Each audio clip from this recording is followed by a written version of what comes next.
Of 60,000 as Geelong and the Brisbane Lions meet for a place in the 2022 Grand Final. Welcome back to AFL Nation for Motorola. Shoot sharp with the 200 megapixel Motorola Edge 30 Ultra. Jared Waitley and Anthony Hudson to call the game for you. Nathan Jones and Jared Healy are your experts. The two teams are as selected. Mark O'Connor is the sub for the Cats and Reece Matheson for the Lions. So the changes were in Danaher and McInerney to replace Fullerton and Fort, who did indeed hold the fort particularly well during that semi-final. And the understudies return to the stands to watch and to hope thereafter. Let's go into the garage for our match preview thanks to Autobarn. Autobarn has all your top automotive gear at low prices, and start to kick around some of the scenarios that may very well unfold before us. Well, I think if Brisbane are going to win, Jonesy, they've got to bring that heat. They've got to bring extraordinary pressure. Average pressure won't do at about 185. That's not going to get it done. Geelong showed last week that they were susceptible to pressure, as did everybody. But if they are going to win this game, they've got to get it up and over the 200 mark. Their strength is clearance. They're the best side of scoring from stoppages in the forward half. They've got to do that again. They're the most efficient side in the comp right now. Once it's inside forward 50, they've got multiple avenues to goal. Charlie on the ground, Link McCarthy on the ground and in the air, Joe Danaher in the air. They have got plenty of opportunities once they get it in there. But getting it in there is going to be the challenge, because they've taken the corridor kick so many times and they've been loyal to the cause even if it's hurt them. Geelong, though, are experts at defending the corridor, so that's going to be a real challenge for them, just to see how faithful they are to that particular cause. And Geelong, well, they're just the most efficient side in the comp right now. Their defence is right up there with the very best. In fact, they've limited, since the bye, clubs to only 65 points. Through the middle of the ground, they're quite superb. They've got superstars and they've got workmen. But their greatest strength is the turnover game. And if they get that going tonight and we get a fumbly effort by the Brisbane Lions, they'll get crucified on turnover. Yeah, you've nailed how both teams play, Jared, but for mine it's a prelim, so it's a toss of a coin, and I think a lot of it comes down to the mental game just as much as the physical and the tactical. And we heard James Kelly, Cam Bruce, the importance of the coaches and hoping that they've prepared the players more so mentally than physically, because I think that's as big a game that it is the game within a game. And you've touched on it. Brisbane need to play a chaos, brutal, scrappy type performance. You force Geelong into error, and they did that through pressure last week. And Geelong, for mine, after watching them play in that first week of finals, it'll be about weathering the storm, and the test is mentally how quickly can they settle, get into the game, deal with the pressure. Having not played at that level, that intensity for a couple of weeks now, it's going to be really important that they hit the ground running, allowing no sort of, jump from the Lions. And we saw last week the Lions hung in there, and as the game, continued on, their belief built. And I dare say it'd have to be similar tonight. If they're in with a shot at half-time and they continue to just toil away and scrap and fight and brutalise physically the Geelong, bodies and opponents around contest and stoppage, I think this game can go to the wire. If it's on the flip side, as you said, they're a bit fumbly and bumbly and lack an element of composure, Geelong will punish you on turnover. There's one side here with nothing to lose, and there's another side here with everything to lose, from the coach through to the superstar Paddy Dangerfield looking for his first flag, the captain looking for the first flag as captain. The club itself has been here so many times, and whilst they would have spent a long time not talking about it, everybody in the hoops tonight will be here knowing that this is a hurdle they just have to get over. There's no other result for them. They have just got to get over the hurdle. So the scoreboard pressure is going to tell more greatly, I think, on the Cats than it is on the Brisbane Lions. They've got one of the great players emerging in their club, though, and he's Jeremy Cameron, arguably the best player in the game right now, had a stellar first final, and he could elevate himself up to legendary status if he can take them to a flag. I don't see Brisbane having the perfect matchup for him. They haven't got a superstar defender to go to him. I think Harris Andrews will go to Hawkins. which leaves you with Jackson Payne on Jeremy Cameron. Now, Jackson he's not even in their starting lineup as a defender. He's there because one of their other guys has got concussion. And, this is a real challenge for him.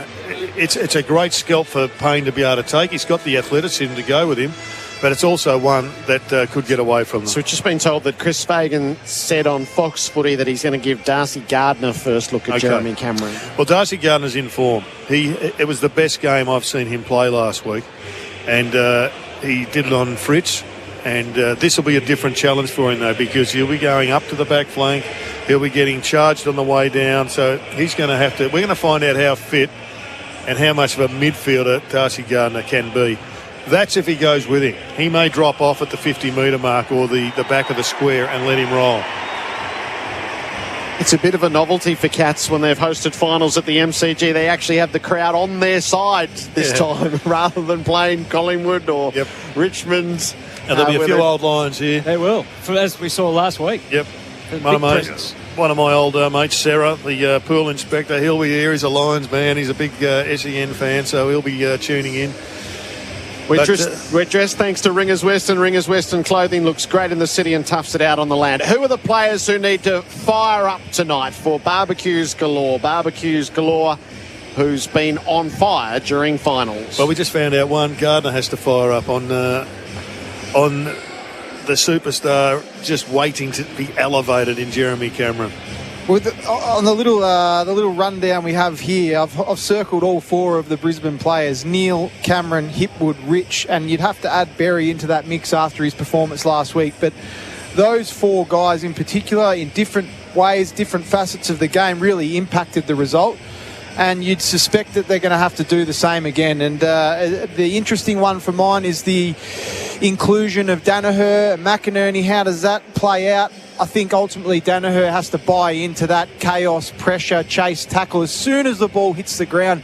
We know what he can do when he's delivered the ball on a platter and his ability when it's in his area and one-on-one, but when it leaves his area, I want to see him chasing and competing. And Cameron Bruce alluded to it when we interviewed him, the importance of their forwards continuing to engage Melbourne's backs and be in the contest and stay in the contest and on the line of the play. They're going to have to do that again with the Geelong defence, their ability to intercept and get over and outnumber on the line of the ball. Danaher is going to have to really buy into that. I think the kickers are going to be important. Kitty Coleman was superb last week, as was Daniel Rich. I doubt whether they'll lock down on them, but they have to be guarded. And at the other end of the ground, you've more than likely got Mitch Duncan and Tom Stewart, the two that really do set them up with foot. If Gardner's playing on Cameron, who does Payne play? I'd say he goes to Rowan. Yeah. That's an interesting matchup, isn't it? Well, it's probably, when you think about it, it's probably the more likely. I think Jeremy Cameron on Payne had some issues. Yep. Hawkins had a quiet final last week, so he'll be pretty keen to had get some hold good of battles with Andrews over the years too. So that's going to be an interesting one. He's fought back well, Harris Andrews. He also I think struggles when the ball's below his knees, but in the air he was really hot last week, so he comes into the game in form looking for another scalp. Barbecues Galore, who's been on fire during finals. Our weather tonight, the Kubota cast for Kubota. Together we are shaping and building Australia. It started out a beautiful day in Melbourne and turned quite nasty about school pickup time. We had plenty of rain, but Doesn't that is it always? all through. Yes, it always seems to. It's 12 degrees off the top of 18. It'll get a little cooler, but there's no more rain forecast. Just checking the radar, Jared. That would... Looks reasonably clear from time to time. Kubota shaping and building Australia. The warm-ups are taking place below us for Ream. Ask your plumber to install a Ream steady, hot and strong. There's a little cell just going through Lara at the moment, so depending on how we go there. Reece Stanley, so really poor in the qualifying final. I don't know how seriously they thought about Segler, but Stanley's had an excellent year. He has. And he can throw that game in, and he has done routinely. Can he come back from that and stamp himself back to the manner that he's played most of 2022? Oh, it's important that he does. If they're going to win the flag, it's really important that he does, because he has the capacity to not dominate games, that's too strong, but be influential with his run. He can go forward and he can kick some goals. So he was so fumbly. I think the weather hurt him a fair bit last week, but he's going to have to get used to it. Tonight's going to be greasy. It's going to be slippery. The heat's going to be there. And I suspect he's now got selection pressure because Segler is sitting there and he won't want to put in another stinker because it's going to be a long 7 days if he does and they win. Yeah, imagine that. That'd be Yeah, a horrific situation. stressful. And Oscar McInerney makes his return. He got knocked out in the opening, 2-3 minutes of the elimination final. He sat and watched. Fort kept them alive, and now here he is back in the lineup. And we just assume that he's okay, and they'll assume that he's okay. And they would have done the tests, and he is notionally okay. But until you see him play a good game, you're not 100% sure he's okay. So there's a bit of a watch on him as well. Unmissable moments in recent times between these two sides for Drinkwise. Choose to Drinkwise. You won't miss a moment if you Drinkwise. They played two thrillers at Kardinia Park in the past couple of seasons. The Lions should have won last year's encounter when we all know the free kick that wasn't paid to Bailey for a holding the ball call against Blitzarves. And then they went the distance with the Cats in a game that McInerney missed earlier this season. And in between, they thrashed Geelong at the Gabba. So where the matchup was problematic last week, is the matchup is not problematic in recent times for Brisbane against Geelong in their planning and their belief. And I think they've got better, and they've got blokes in form. Zorko was the highest rated player on the ground last week. I think his game was a bit undersold. I know you didn't give him a vote, Jonesy, but we'll focus on that at the end of the day. Rich and Coleman were in really good form launching them. I thought Hipwood had some amazing growth last week. Zach Bailey lifted when he had to lift, and they'll need a four-quarter effort from Zach Bailey, not just a cameo late in the game. Charlie could kick 2, Charlie could kick 5. If Charlie kicks 5, then the Cats have got some issues. At the other end of the ground, Stengel's the All-Australian small forward, so there's a fair battle off here. And Stengel's, he's had a great record. His record isn't as strong against the top side, so this is a chance for him to really nail that reputation that he's built so strongly during this particular season. One undersold, I think, last week was McCluggage's game. I thought he sort of slipped under the radar, still influenced with possession, goals. And the other, on the flip side, similar sort of player is Duncan, have a similar sort of impact. I expect those two to have quite an influence on tonight's outcome. Cam Rayner's another one. Missed the first final because of suspension. He got another chance and had a big game last week. Not a big game, but he was hard and he was tough. But there's another level in this young bloke that maybe we see tonight, and that's what we saw from Jared Berry. So you look at the mids. You got Oscar, Neil, Berry, McCluggage, and Robertson up against Stanley, Selwood, Blitzarves, the Danger, looking for a big game for Danger.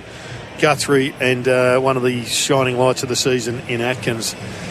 So it's going to be head-to-head, but ultimately it's one at the other ends of the ground in the forward line. And if they can break even here, Geelong, from stoppage, I think they'll have done particularly well. Players are starting to make their way over toward the members' wing to observe the formalities. The grounds report for Pope, the better way to water. The MCG is a picture this Friday evening. Pope's drip ease makes drip irrigation a breeze. What do you want out of Joe Danaher, Jared? I want a full game, Jared. I want with the ball and without the ball. I reckon he'll kick a couple. Hopefully he can get 3 or 4. But it's the all-court game. It's when the ball's on the deck, it's the chase, it's the harass, it's come back, and it's stay with the play. If it's out of your zone, you've got to stay with it. He has got to lead the pressure department. If he can do that, then I think he can walk off the ground as a player that knows he's done his absolute best to get you across the line. So we'll see Danaher, Hipwood and McStay. The structure that the Lions have rolled out for most of the season, and when it has been disrupted, that is when they have looked at their most dangerous in recent times. So we'll see. The crowd is on the build. It'll be north of 60,000 when the opening siren sounds. And the players are coming over to the members' wing to observe the formalities. Dane Zorko had 2 excellent weeks, came into the final series under enormous pressure. He'll stand alongside Chris Fagan and Joel Selwood, who has done this so many times The final quest of his career is to lift the cup as captain. He's been part of 3 premiership teams, 39th final tonight. And he's been a solid ally for Chris Scott. Premier partner Toyota welcome you to the first preliminary final between the Geelong Cats and the Brisbane Lions. The AFL acknowledges the Wurundjeri people of the Kulin Nation, the traditional owners of the land we gather on today, and pay our respects to elders past, present and emerging. We acknowledge we play our great game on this land and respect the cultures of all First Peoples, their contribution to our nation and their contribution to the game of Australian rules football. To conduct an official welcome to country tonight, please welcome Wurundjeri Elder Uncle Colin Hunter Jr.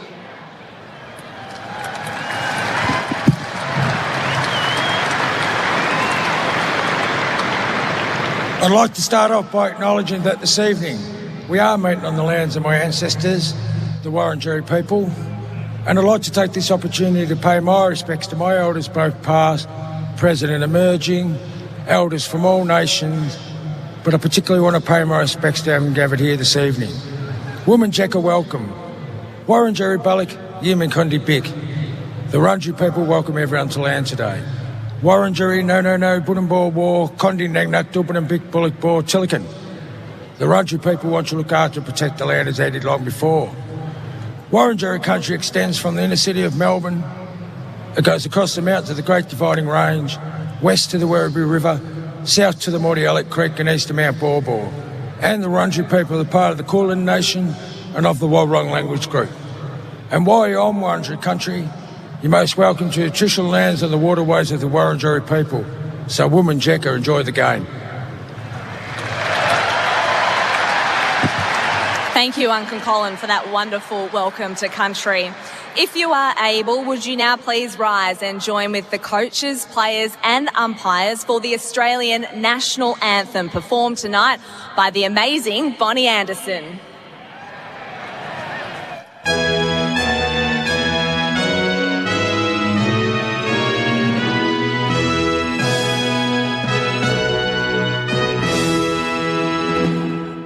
Australians, oh, let us rejoice, for we are one and free, with gold and soul and wealth for toil. Our home is girt by sea. Our land abounds in nature's gifts of beauty, rich and rare. In history's page, let every stage advance Australia fair. In joyful strains and let us sing. Advance Australia fair.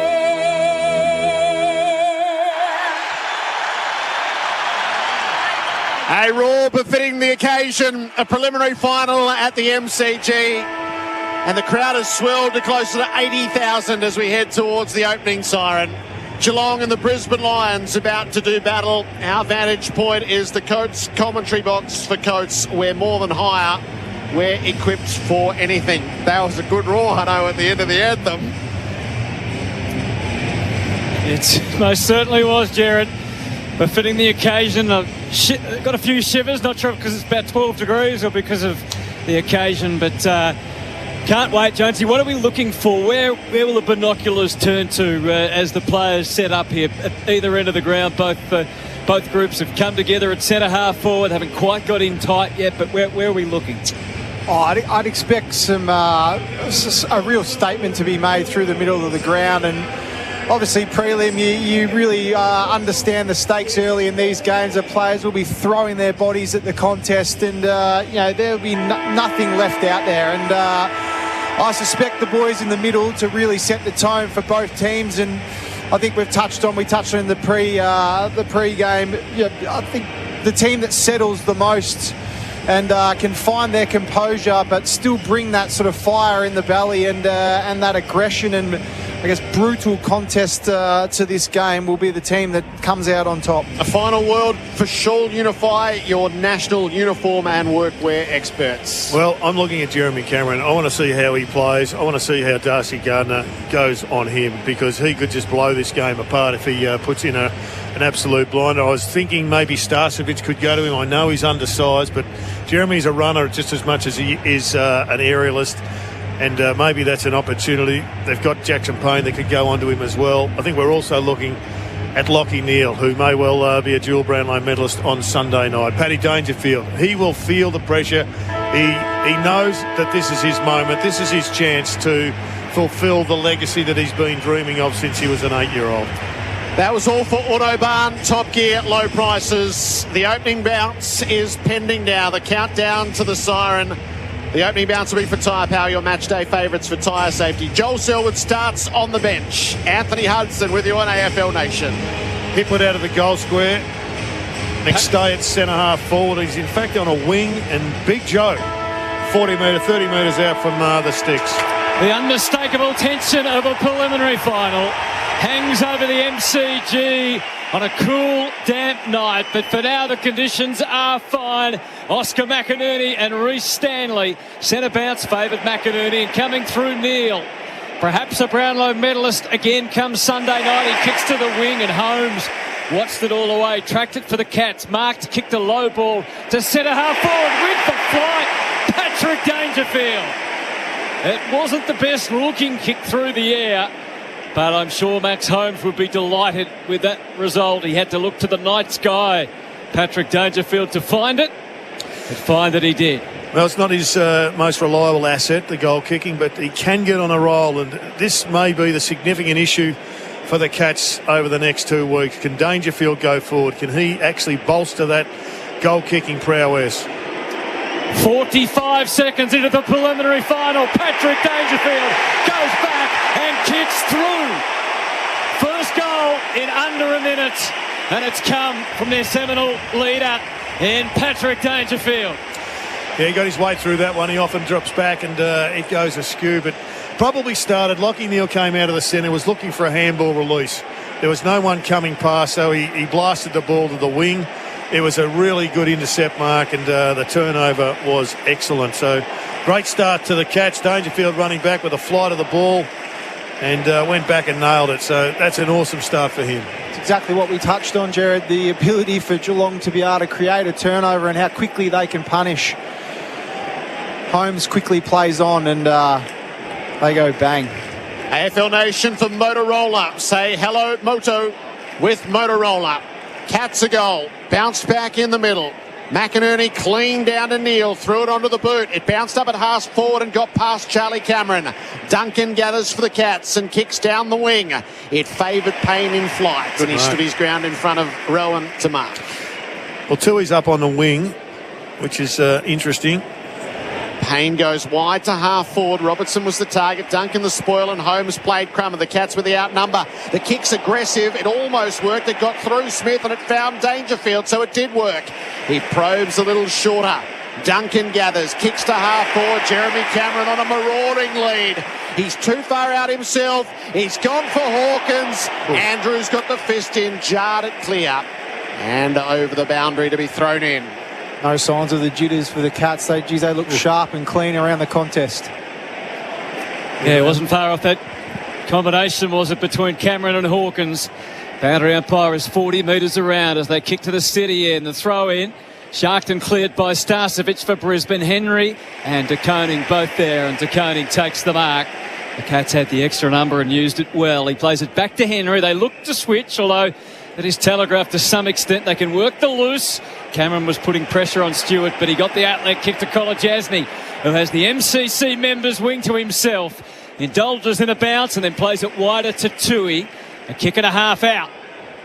Blitzars has pushed forward. Tui took on Archie. He's inside 50 now. Doesn't take the shot top of the square. It got a little murky on the way through as he tried to make things up on the run, Tui, and Berry got back to take the intercept mark and goes short to Rich in that member's back pocket. A goal to the Cats, nothing to the Lions yet. 3.5 minutes in. AFL Nation for Motorola. Say hello, Moto, with Motorola.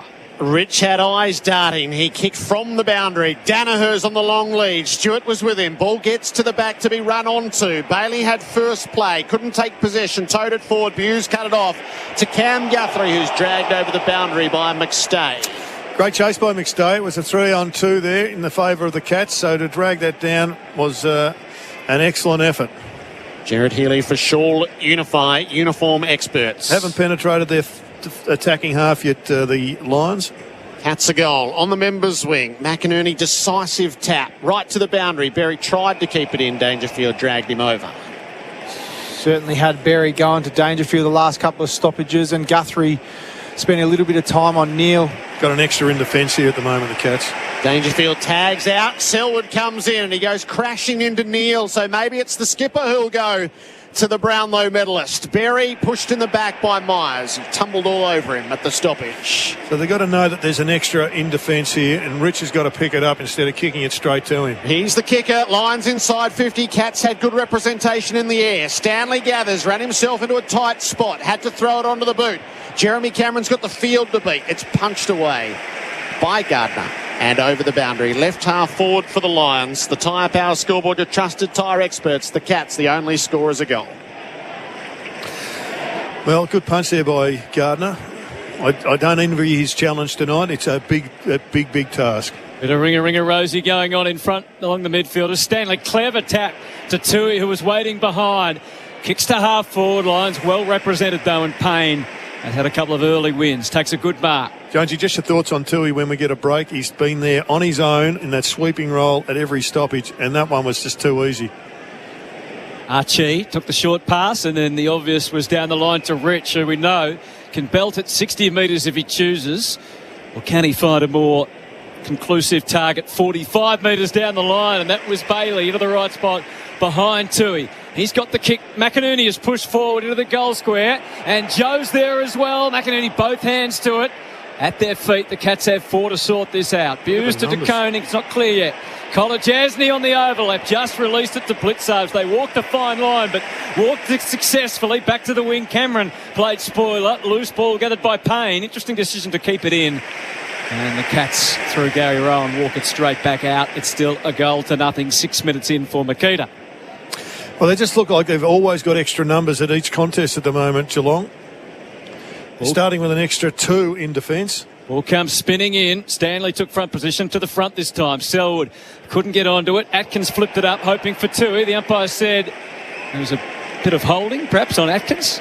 And it's kicking in danger. Kicking in danger, was it? Okay, so it's coming back to Tom Atkins. At right half back for Geelong. No, they just showed a replay of that free kick. It was not there.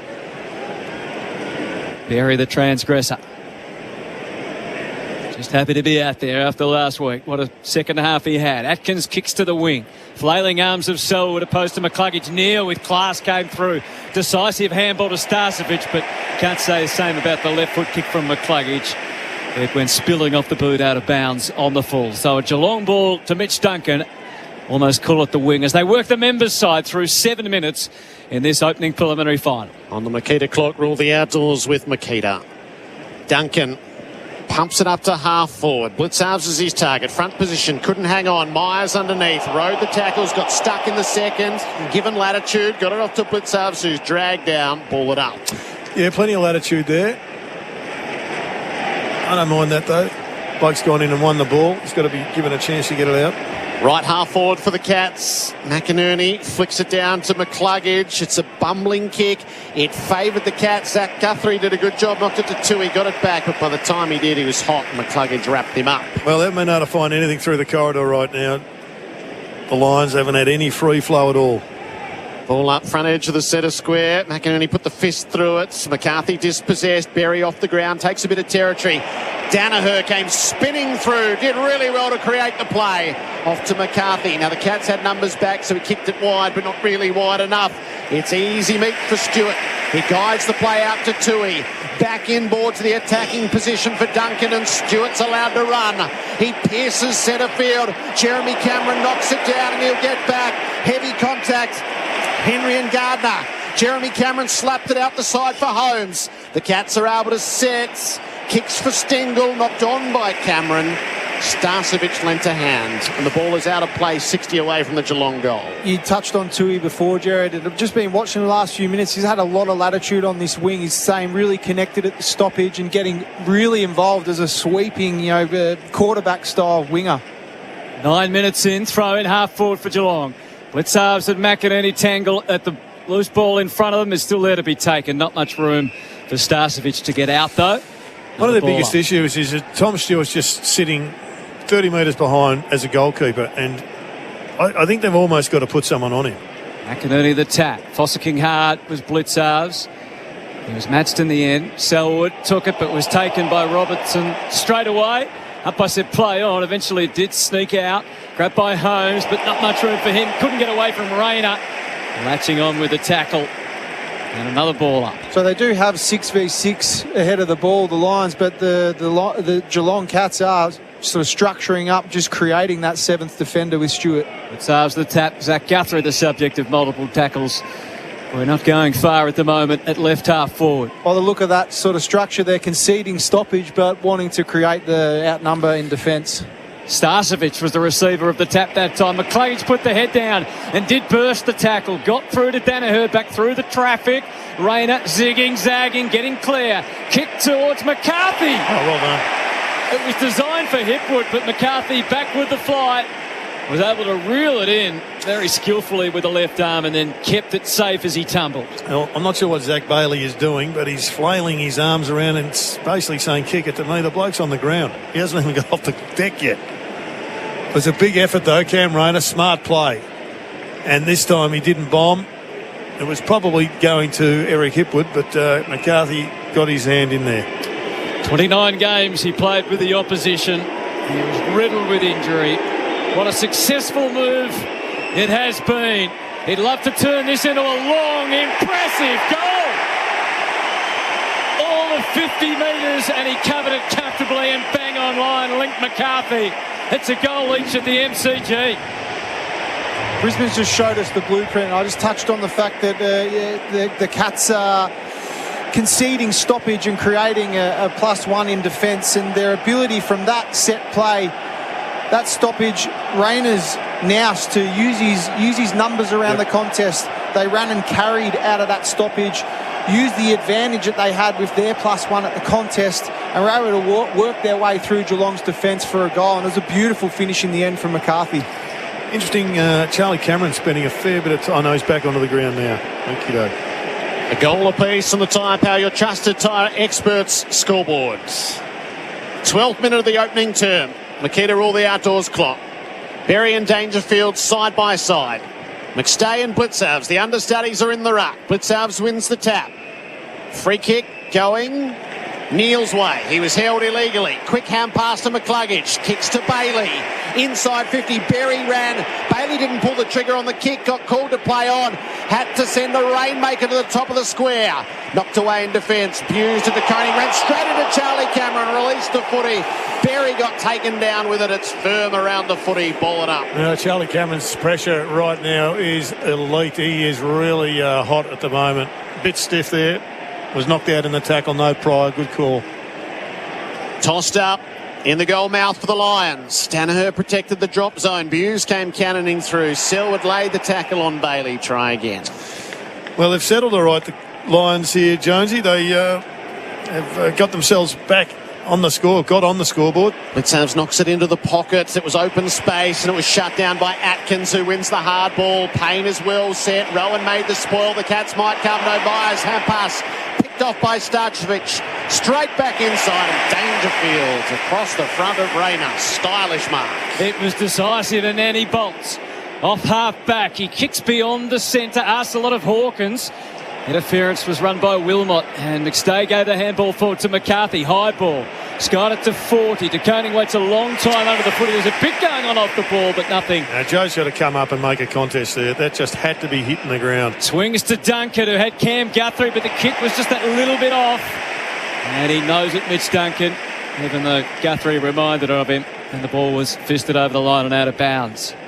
So goal each on the Tyre Power scoreboard, your trusted tyre experts. Both teams certainly settled. You touched on it before, Jared. Not at all overawed by the moment. 13.5 minutes into the first. Blitzhouse takes front position against McStay, tapped it to himself. Berry came in to join the throng, and then Lockie Neal came through and showed them how to do it. Got it out the back, but close.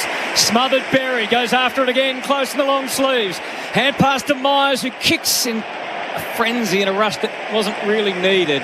And as a result, he didn't get the connecting kick to Jeremy Cameron. It's out on the full. So a couple of times now they've won clearance, Brisbane, but the pressure from Geelong has ended up the ball going the other way. Inside 50, 6-4 in the Lions' favour. Safety Steel sheds stats. The long kick is marked by Rayner on the way out, and he wheels onto the right boot. He's confronted. He finds a path creatively. Hand pass to Answorth. Shot it forward to the plate of McCarthy. It's devil-may-care stuff. Then to Bailey. Kick into the pocket. Charlie Cameron beaten to it by Buse, who desperately lunged across the front to get it out of bounds. Those medium-sized Brisbane players are proving a danger at the moment. But yeah, they're through the middle of the ground. They've probably got a slight advantage at the moment. 40 metres out from the Brisbane goal. They're going to the punt road end in this opening term. A goal apiece. Danaher and Blitzhouse. Blitzhouse pushed into it, took the footy cleanly. Off to Atkins, then to Kolajasny and off to Stewart. Bangs it down the members' wing. Coleman was always favoured by it in flights. Yeah, good shepherd really from Harris Andrews. He didn't want to know anything about it. Knew there was somebody behind him. Dangerous kick. He's gone for the run of Gardner right in centre field, and it works. Who caresses the ball to Wilmot. Confronted by Holmes, so he has to back away. Wilmot plays it to the Warren wing. Robertson favoured by it. And Cluggage works over the top, but Selwood's in the vicinity. Robertson takes the yardage out to the right and then swings it up inside the 50. Blitzhouse and DeConing are both there in the air. It's knocked away, and Stewart underfoot didn't handle it cleanly. Charlie Cameron shut down the moment that he got hold of it. Blitzhouse, as a result, released it to Holmes, to Myers, to Close, and then to Zach Guthrie, who kicked it out on the full. Well, not his finest. It went a boomerang, and it went the wrong way. It is a brilliant start from the Brisbane backs, though. They've been awesome at being able to lock the footy inside 50. Timing forward half would be well and truly in their favour. It's really good signs for them. Brings the kick back into Starcevic. And he's operating just behind the wing at right half back, or it will be now centre half back as he switches. Answorth ran a long way to provide that mechanism out. There's kick laced with danger. Holmes was over the edge. Payne out of the picture. He had no play whatsoever. Guthrie demands it. Cam through the middle. And then the handball as they piece it together to Henry on the run. Long to the square. Stengel will be the unlikely target. Held his ground against Starcevic. Interference against him. Curious call, as he seemed to be the man most likely to take it, but that's the way the umpire was reading it. Yeah, he had a hold of the jumper. Okay. Short on the way out to Kitty Coleman in the back pocket. Even though his opponent Starcevic wasn't looking at the ball. Kick goes in. Berry was interfered with in the marking contest. Is that 50? It was kicked by the Geelong player too quickly to be 50. According to the umpire, it was line ball stuff. Stewart that came in and bumped Jared Berry. Got away with a couple here, though, the Lions. A couple of really bad kicks into the corridor. Short to McCluggage. Payne has the arms out wide across half back, but an unnecessary switch. He goes down the line instead. There's a little push there, and easing back is Kolajasny to take the mark for the Cats. His eyes up towards half forward. Sends it high. They're just lacking a marking target at the moment, which seems unlikely for the Cats. They've gone forward to Smalls, and again Robertson's able to whisk it away. It'll bounce down on the Warren wing. Stewart attacked it hard and won the footy decisively. Off to Dangerfield and then to Zach Guthrie. Goes the conventional drop punt this time. Close one-handed, couldn't hang on. Jeremy Cameron onto the spilled ball. Stengel, great little manoeuvre to open the play up, then missed Myers with the hand pass. Stengel goes again. He lost footy in the process. Tackles are laid inside 50 to trap the ball. And it will be balled up, 40 out from the Geelong goal. Well, the biggest problem for Brisbane right now is Tom Stewart. They can't get around him. It's a goal apiece, 18 minutes in. McStay knocked it out the side. It's still to be dealt with. Close to Myers, slipped it across the ground. Atkins got it up near full forward. Dangerfield arrives. Hand pass to Cam Guthrie. There's no space in which to move, though. Ball it up. Well, it's pretty tight right now. The game hasn't opened up at all. And both sides are pressurising pretty heavily. Hawkins, clever tap, down to Dangerfield. Just didn't get enough on the kick. It wobbles out into the pocket. Starcevic against Stengel. Starcevic took it. Stengel brought him down. He's got good claims of holding the ball and he'll get it. Pinned one arm. Starcevic could do nothing but lie on the turf. Well, I really struggle with that decision because he had no prior opportunity. He took the ball and then he was dragged down. And I see these ones paid, and then I don't see them paid. If he'd released it with his left arm, he would have been penalised for But a I throw. see that sometimes, and then I don't see it. It's a really frustrating He one. was moving his head at his feet to try and tell me without actually trying to get rid of the ball. Ultimately, he shouldn't have taken possession, and that's a sad state of affairs. The replay for car sales, everything you ought to know. As a result, the All-Australian small forward, Tyson Stengel, tight angle, right forward pocket. He's going to try to bend it in, and he's done it magnificently. Tyson Stengel lays early claim with a pressure goal. 2 goals to 1 in Geelong's favour on the Tyre Power, your trusted tyre expert scoreboard. We are about to tick into time on of the opening term. I think it's a challenge for the defenders to take the ball under that set of circumstances. He knew he was hot. He took possession. He was immediately tackled. Had no prior, but he's got the ball in one arm, so he couldn't release it legally. It's I've never had a definitive explanation on that particular one from the umpires. But he absolutely, we may have well just got one there, but I see it played differently many times. 2 goals to 1. Every possession is hard fought at the moment. Stanley and McInerney resume their places in the middle of the MCG. Perfectly split by the bounce. Dangerfield was on the move, couldn't take the footy with him. Holmes went close to pushing Zorko in the back. The umpire decides the ball up is more appropriate, which he does almost immediately. Tapped by McInerney. Guthrie against Neale. Cats coaches true to their word. Multiple opponents for Lockie Neale. It's another ball up. They still drop one off this stoppage, so they get the extra deep in the defence, Geelong. Stanley to Dangerfield, cobbled together a kick to centre half forward. Payne is worrying Rowan. He made the spoil that time. Close and very imaginative handball back behind his head off to Guthrie and then to Blitzarves. Untidy high ball is going to drop right on the intersection of 50. Cameron keeps it in. Wilmot just had to get it to boot as quickly as he could. It's a high ball. Rowan watched it all the way and it came off greasy hands and just went over the chalk. We'll have a throw in at right half forward. Cats had the momentum back just for now.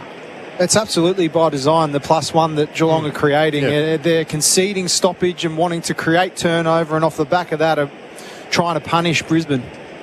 From the throw, Stanley hit the shallow ball, almost bounced back to him. Now it does. Ran into a couple of teammates, so a blind handball forward. Answer set up for a tackle by Close. He didn't quite have his wits about him as to what was coming. And Close, well, he almost gets 50. Gardner was following Cameron and accidentally ran into the back of Close. From 60 metres out, it's the set-up kick long. Rowan releases in the middle of the pack. Flying hard was Toohey, an unlikely target. Hard work by Berry and then Neale, and got through to screw a kick out. It's a dangerous line. Blitzarves couldn't mark. Through greasy fingers to Stanley. Guthrie, a clever tap. Dangerfield aiming for his second. Got it!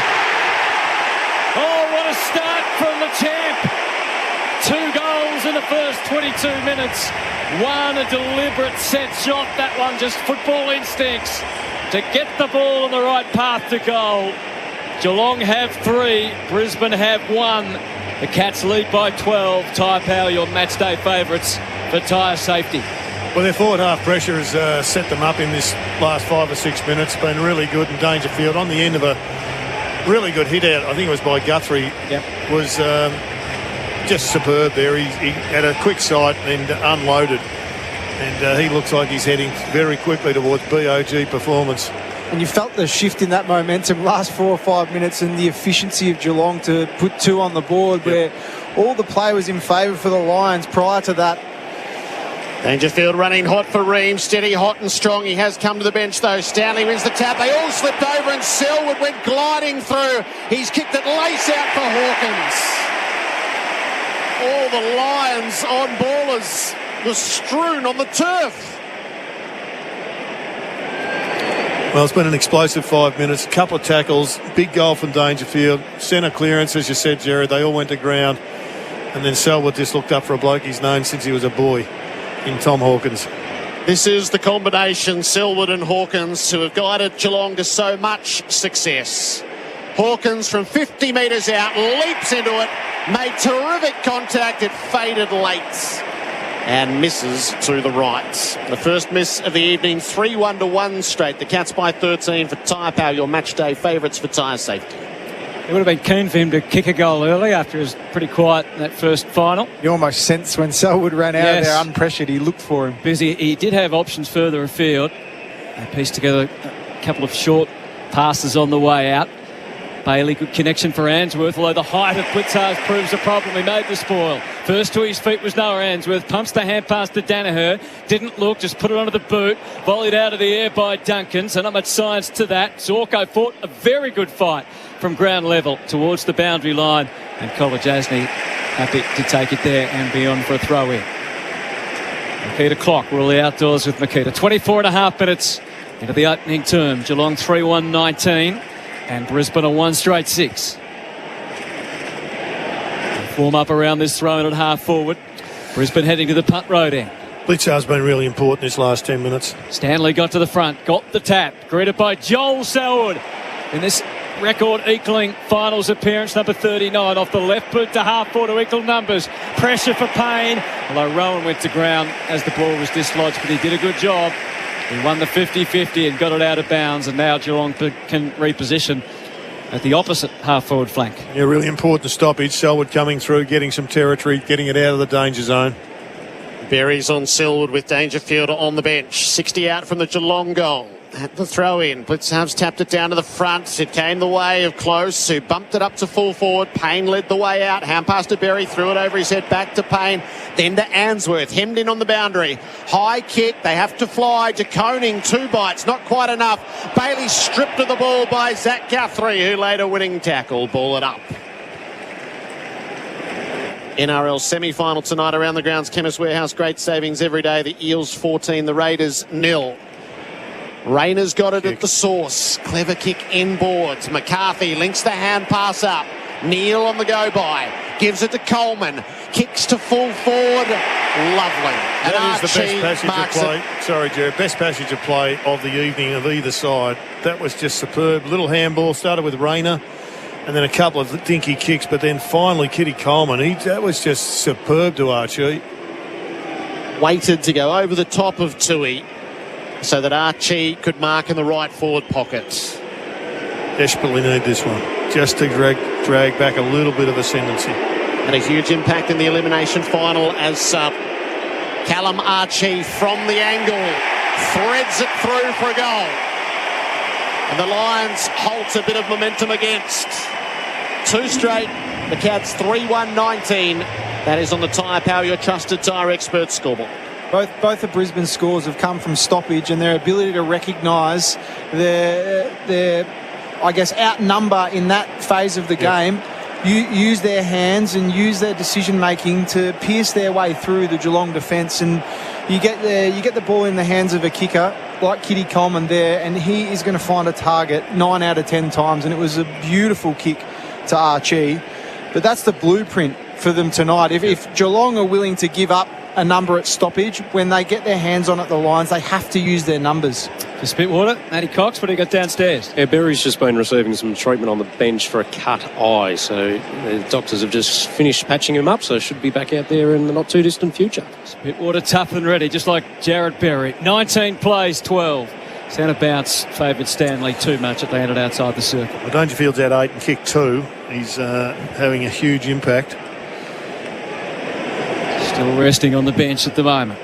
Thrown up in the middle, Stanley jumped over the top, got the tap, followed on and cleared a path for Atkins, who hurt his thumb or finger, so couldn't pick the ball up. Zach Guthrie had to absorb 2 tackles, and the umpire again calls for a ball up. See, that's where it's difficult to compare that one there, he doesn't pay the free kick, to the other one at the other end. Yeah, he let the other one run longer, didn't he? There's a high tackle, and guess who that's on? Joel Selwood gets to his feet. He wanted some urgency because Stewart had drifted beyond the centre. He takes the mark and then he's stopped in his tracks. decides not to handball to Kolajasny. Instead, a wise kick out wide to Buse, who has a good look at what's ahead. Kolajasny kept on running, took it handball, flat-footed Stanley, carved out a kick to Smith, wasn't waiting to see if the mark was paid. It wasn't. He screwed it at goal and wasn't far off the mark, just overplayed his hand a fraction. Really good transition for Geelong, but if I'm the Brisbane coach, I'm critical of the setup there of the defence. I mean, they were just asleep and 5 players got out. Kicking to Neil, back to Rich, who dropped the footy. Under pressure from Rowan, did okay though, got it back. Long kick on the way out. Dangerfield propelled himself at the contest to square it. Duncan lends a hand. Knocked on by McInerney though. To the advantage of McCluggage. Kick smothered by Henry. McStay has a go. Hand pass it to Selwood was all he managed. McCluggage comes through. Rock bottom, yes, his dangerous tackle from Stewart, who slammed him into the turf. Got to be a bit careful there, Stuart. He's had one go at that already this year. McCluggage on the members' wing. Kicks to half forward. Jeremy Cameron goes back in front of Hipwood and takes the intercept mark. He rolls and goes. Kicks for Blitzarves. Hand passes to Jeremy Cameron, who kept on coming. Piercing ball to the wing for Tui. He gives the hand pass to Zach Guthrie. Kicks for Hawkins. Andrews did well. Held his ground in front, got the fist into it, knocked it out of play. That was an awesome save by Andrews there. They were out everywhere. Again, caught napping on the far side. A couple of Geelong players able to get out. Big injury for the Cats. We'll get to Coxie in just a moment. Ball about to be thrown in. 8 points is the margin. Geelong in front.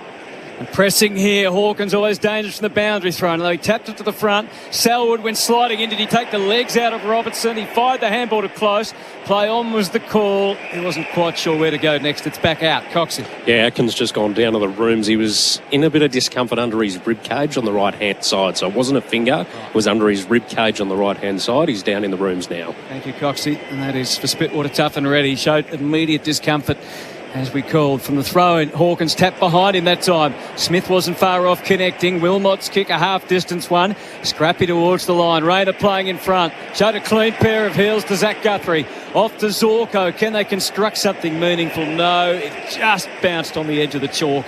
So it'll be a throw-in on that southern wing. 3-2-20. Plays 2 straight 12 with well and truly under a minute remaining in this opening turn. Cam Rayner's doing pretty well. Got a few problems with Zach Guthrie at the moment. Boundary throw-in landed without the ruckman touching it. Tui with a hand pass to Dangerfield, who's explosive, and he lets fly to full forward. Hawkins. Andrews did well. Right on his hammer again. Fist into the footy. Over the line. You can't question the way they're using Danger at the moment. He gets a decent rest, recharges, it comes back out there and just explodes again. Nathan Jones for Shaw Unify uniform experts. Last chance for a score for the Cats. Boundary throw-in. Blitzarves clean out of the ruck. Couldn't get it to Stengel.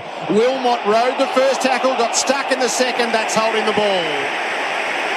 He took his chances and he pays a big price right on the quarter-time siren, the youngster. Well, it's been the difference in the game. They've been able to nail 2 or 3 tackles inside the forward 50, and this should go through for a goal. But they've got a big issue, the Lions. They came here as the clearance kings, and yet they're being well beaten in that particular area. Max Holmes just has to think this through. He wants to come around the corner, which means he can back away to the boundary and come back to the point of delivery, which he does. Holmes nurses it through for a goal and gets the maximum rewards after the quarter-time siren.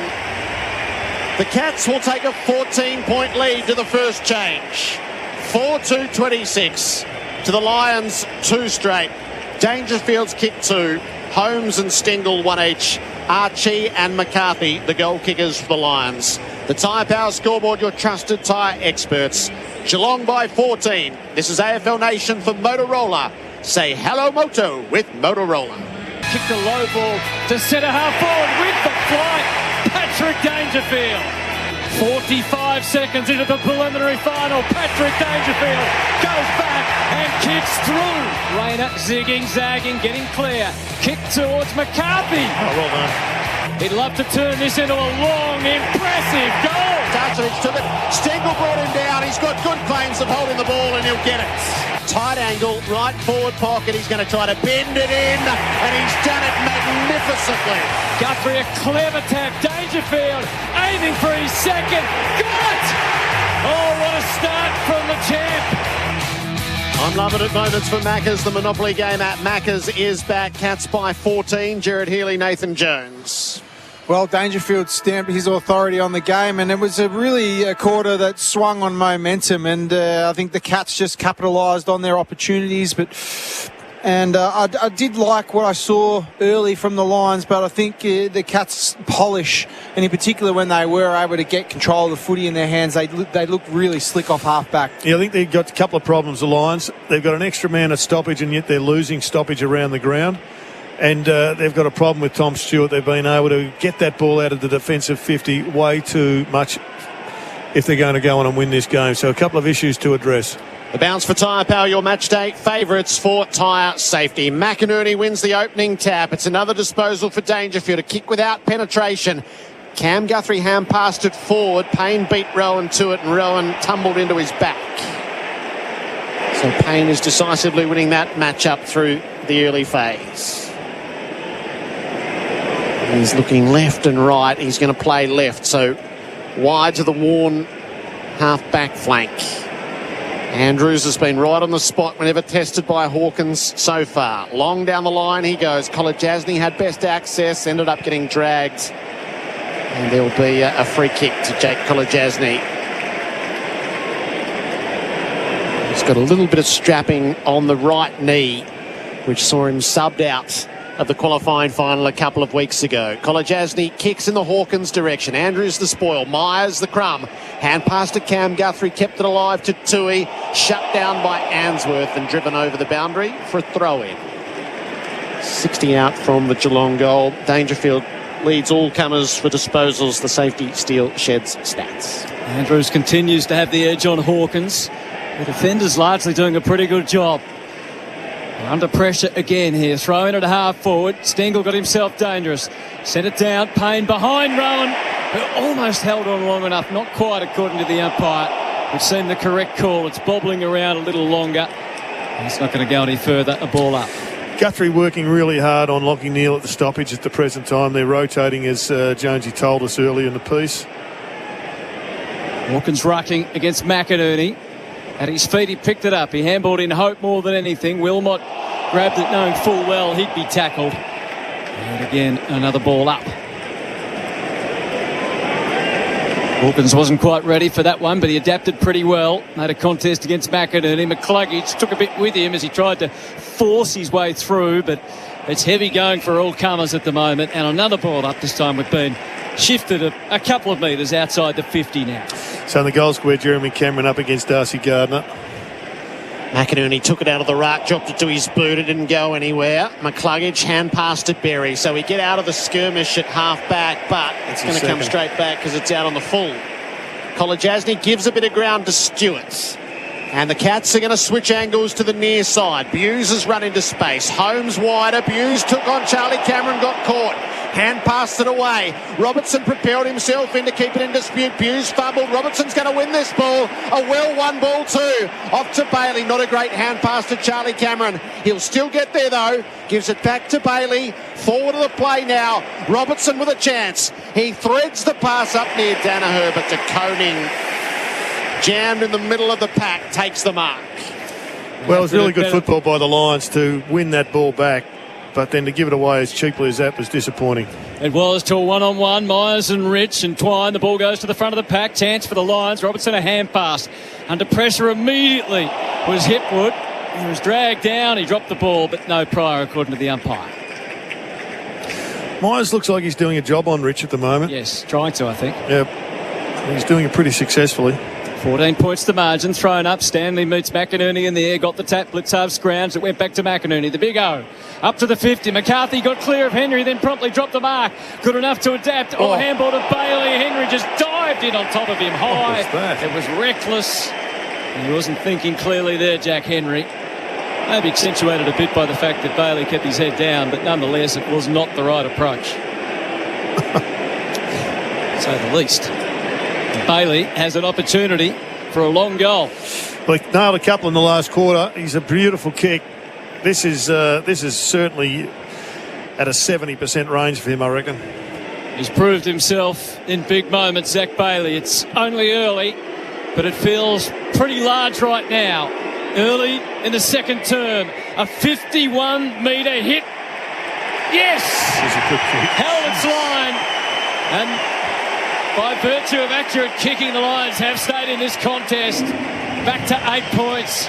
Zach Bailey proves his worth yet again. 3 straight 18, plays 4-2-26.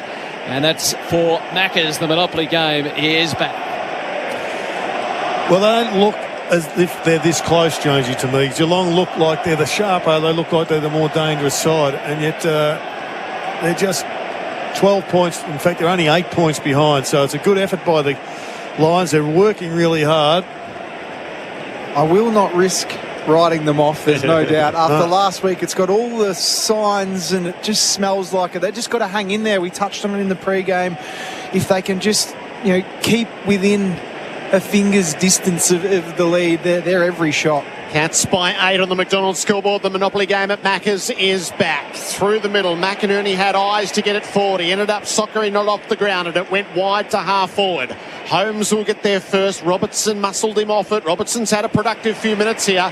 Hand pass to Rayner. Bumbled it up near Charlie Cameron. Kept the hands free to release it to Berry. It was charged down by Henry. Rayner onto the spillage. Kicks to a promising location. Skidding ball. Got through Answorth. Tui gathers in defence for the Cats. And he kicks calmly to Buse, who's got room in which to move should he choose. Rayner's looking really dangerous for the Lions. Unfortunately, didn't hit a target with that kick. He just didn't take off and instead is committed to the long kick down the line. Rowan and Payne are going to be the central targets, and Rowan takes a juggling mark. He wheels to play on. He's confronted by Hipwoods and has to hand pass away to Cam Guthrie. Eyes toward half forward. Goes the half distance pass to Myers. Lions have a spare inside the 50, so Myers holds up. Atkins taps back into the fray. He'll receive the hand pass coming from the bench. He can charge to 60, guide the kick in front of Jeremy Cameron. One hand, not the second. It'll be a free kick. It had to be a free kick. There was a lot happening around Jeremy Cameron, who was commanding the footy and drawing all manner of attention. Yeah, it was good umpiring. The blindside umpire couldn't see it, but it was definitely there, and the man on the boundary line picked it up. It was only just so. Gee. The replay for Carsales, everything you auto know. It looked more decisive in real play. There was a scrounge for the arm. Jeremy Cameron, 45 out. He's going to miss to the left. What he got? Kicked like a man with a guilty conscience, Jared. Indeed. 9-point leads. AFL Nation for Motorola, the affordable smartphone. Dane Zorko is one who needs to find some footy. He's had just 2. He's well off his normal best. Rich to Coleman. Time's up. He kicks high. Up along the wing. Blitzards from the front. McCarthy was threatening in the air. It's at half-back for Brisbane. Neil is gobbled up after gaining what looked like clean possession. Cats well and truly ready for him that time. Another ball up. We're seeing plenty of those. Neil's another one. He's had 7 touches, but no real impact at the present time. Gets another now. Dropped it as soon as he picked it up. Under immediate duress, the ball spews a further metre or 2 away. Berry had a swing and a miss. Hand pass too forceful from Tui. Selwood was about to gather, but the boundary line too close. Geelong 27, Brisbane 18. And the more accurate kicking of Brisbane, very important in how tight the game is just for the moment. 8 minutes into the second term for Makita. On the Maccas scoreboard, throw in. Blitzars to the front, able to get both hands around it, but couldn't escape. Tui and Zorko had a shot without much impact. A hand pass from Rayner, much better. McInerney left it short at half forward, and Henry eyes for the footy. Came in and did what he had to do to take the mark and try and launch another move forward for the Cats. Not far enough to Duncan. He did react just in the nick of time. A hand pass to Henry, just on the back foot a bit, the Cats with their ball movement, because that wasn't paid. But again, they've adapted to the situation. Short from Stanley to Tui. Got to push up a bit though, the Lions. They had them under pressure. The ball was always going to be a kick under the pump. They need to cover the man. Tui across half back to Henry, opens up all manner of possibilities. Stanley's got forward to the middle. He veers out onto the right boot, sets it up in the Rowan direction. He's coming at the pack. Payne Oh, he smashed that 60 metres almost back into the middle. Rayner taking in the tackle, ball it up. That's one of the sweeter fists you ever see from Payne. True centre half forward for the Cats. Tossed up. McInerney tapped it down underfoot. It takes some getting. Atkins trying hard. He has the footy, but no prospects of getting through. So of those 7, Lachie Neale had 4 of those in the first 8 minutes, so he's well out of the influence at the moment. Free kick in the ruck. It's going to be going to McInerney. Stanley just a bit too aggressive with the body contacts. From a team perspective, it's incredible discipline from Geelong to be able to roll over multiple opponents but still get the job done. Neat little handoff to Coleman. And as always, he found a target, but Hipwood dropped it. Towed forward to his own advantage. Zach Guthrie got to half forward. In his sights, Gary Rowan. Stretched as high as he needed to take the mark. That drop mark from Eric Hipwood, one of the stars of last week, in stark contrast tonight so far. Yeah, it was a reasonable kick, and when there's no excuse for dropping that mark, but Zach Guthrie, he dined out on it, and so did Gary Rowan. Self-inflicted wounds, a lot of these for Brisbane. One of the stars of the Cats in their qualifying final win. From 15 metres out, Geelong need to kick truly here, and he does. The goal umpire was on the move. There was a nervous moment or two for Gary Rowan. It just held its line and sneaks through. And he hits the scoreboard. Geelong 5-3-33. Brisbane 3 straight 18 in this second term. Download the Macca's app and get in the game today for McDonald's. Self-inflicted is right, Jared. Their inability to be able to find a target just plays into the strengths of Geelong on the turnover, and you can see, watching forward of the footy, their forwards, how quickly they sniff that opportunity, and Rowan very hard to defend when he's on the other side of the slopes, and off he goes towards the goal. Yeah, he just slipped through the arms on that chest mark, and then a little bit of a coaching advice from Joel Selwood. Always helpful, I'm sure. Jeremy Cameron with a word or two as well. The player of the day, visit mildura.com.au. Back in the middle, Dangerfield's caught with the footy as he was trying to break clear. Lachie Neale gets him holding the ball. A couple of Brownlow medalists right at the source. Neale with a chance to come forward. Dangerfield propelled himself at the smother, didn't make contact. Toppling into the pack, Hipwood couldn't mark. McCluggage lays a tackle to trap at 40 from goal. Got to stay in touch here, Brisbane. Really important couple of minutes. Tossed up, McStay and Blitzarves go to work. Answorth is the next to tackle Tui. Trap it and see what can be created. Blitzarves taps it down. Hipwood hits the pack. Kick was smothered. Zorko onto the ricochet. Creative hand pass to Rich. He's got a chance from 51. Steadied, unloaded. Missed across the face. Not by far, but missed nonetheless. 14-point margin. McDonald's, the Monopoly game at Macca's, is back. Better from Zorko. Set that one up at the releasing handball. Stewart into Guthrie, who returns the favour by hand. Stewart outward bound. McCarthy had a look, but it climbed over his head. Selwood knew he had to hand pass and release it. He did. Close. Has a strong lead from Rowan. On the bounce, it got there. Front-on contact from both Coleman and Rowan into each other. Umpire couldn't split them. They both were a little stunned. They both went for the footy. A little recklessly committed to the job at hand. It ends up with numbers milling around on a ball up, which has taken place now. Blitzarves pokes it down. Atkins tried to force past McStay, who hasn't had much of an impact so far in this game. And we'll have another ball up. The ability of Geelong, though, to get the extra man wherever the ball is a tribute to the coaching, I think. Let's get it to the outside here. Dangerfield to Atkins into the 50. Cameron, there's mark's going to be paid by Gardner, who prevailed, and tiptoeing to receive it is Rich. By hand to Coleman. They're a lethal combination. Not the best handball. Bailey's strong enough to partially slip the tackle. Kolodjasny got the footy off to Stengel to full forward. Hawkins saw off Andrews this time. Then he promptly slipped over. So he had to handball to Cameron. Eventually to Myers. It's an Angles game. He's got it.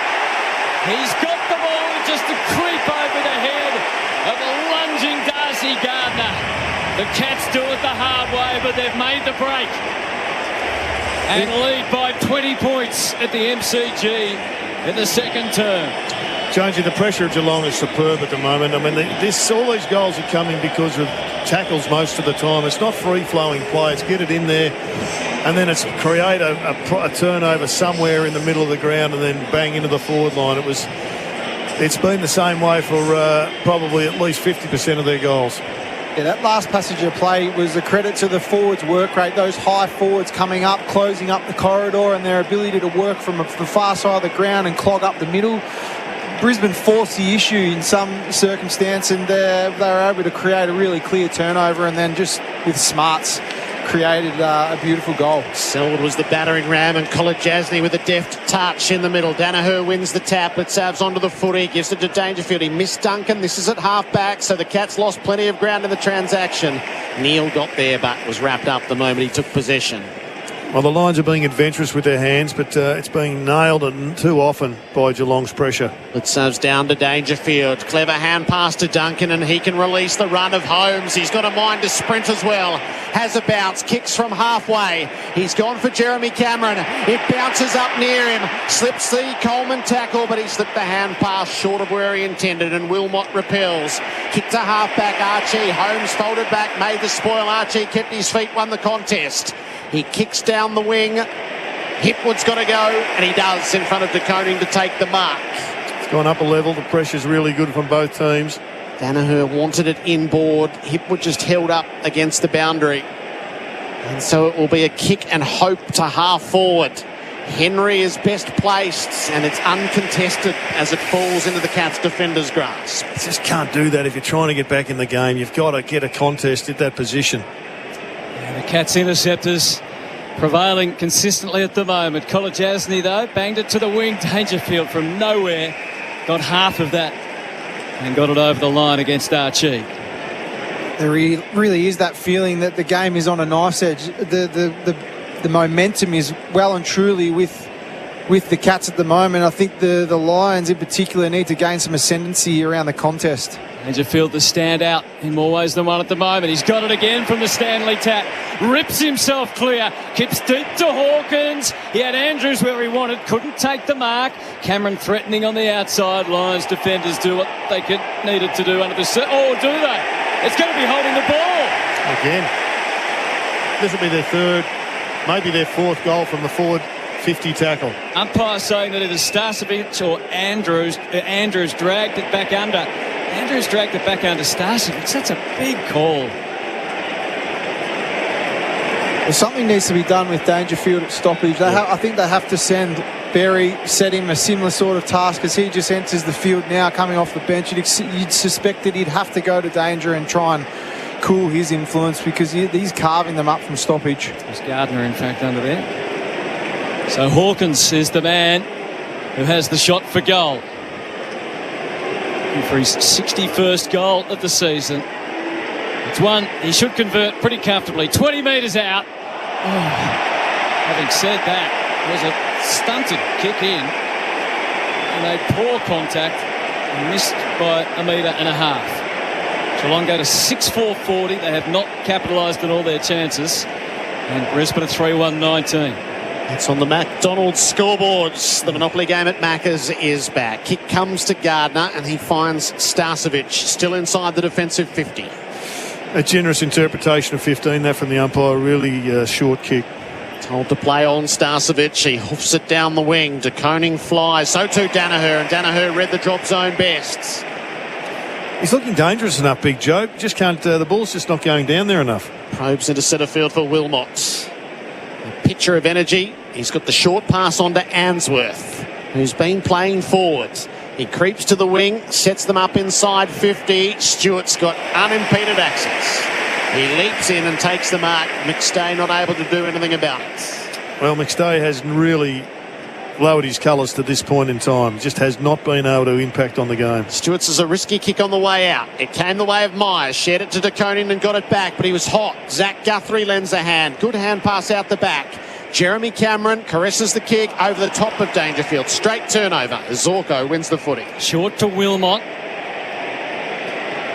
Now hesitates. Nothing on the horizon he likes. Everyone spread out, so the Cats zoning successfully, chips it wide. McCarthy's come off the bench to reinforce the numbers there, and Hipwood had access to take a chest mark successfully this time. He can wind up, thump it deep inside the 50. 2 against 5. McStay from the side. It was Kolajasny who just drifted and used those numbers to advantage. Off to Stanley. Smith went past. He's done very little in the game so far, and usually just the one disposal. It's a very dangerous kick. Willman had a good look at it. Didn't mark, but bound to his feet.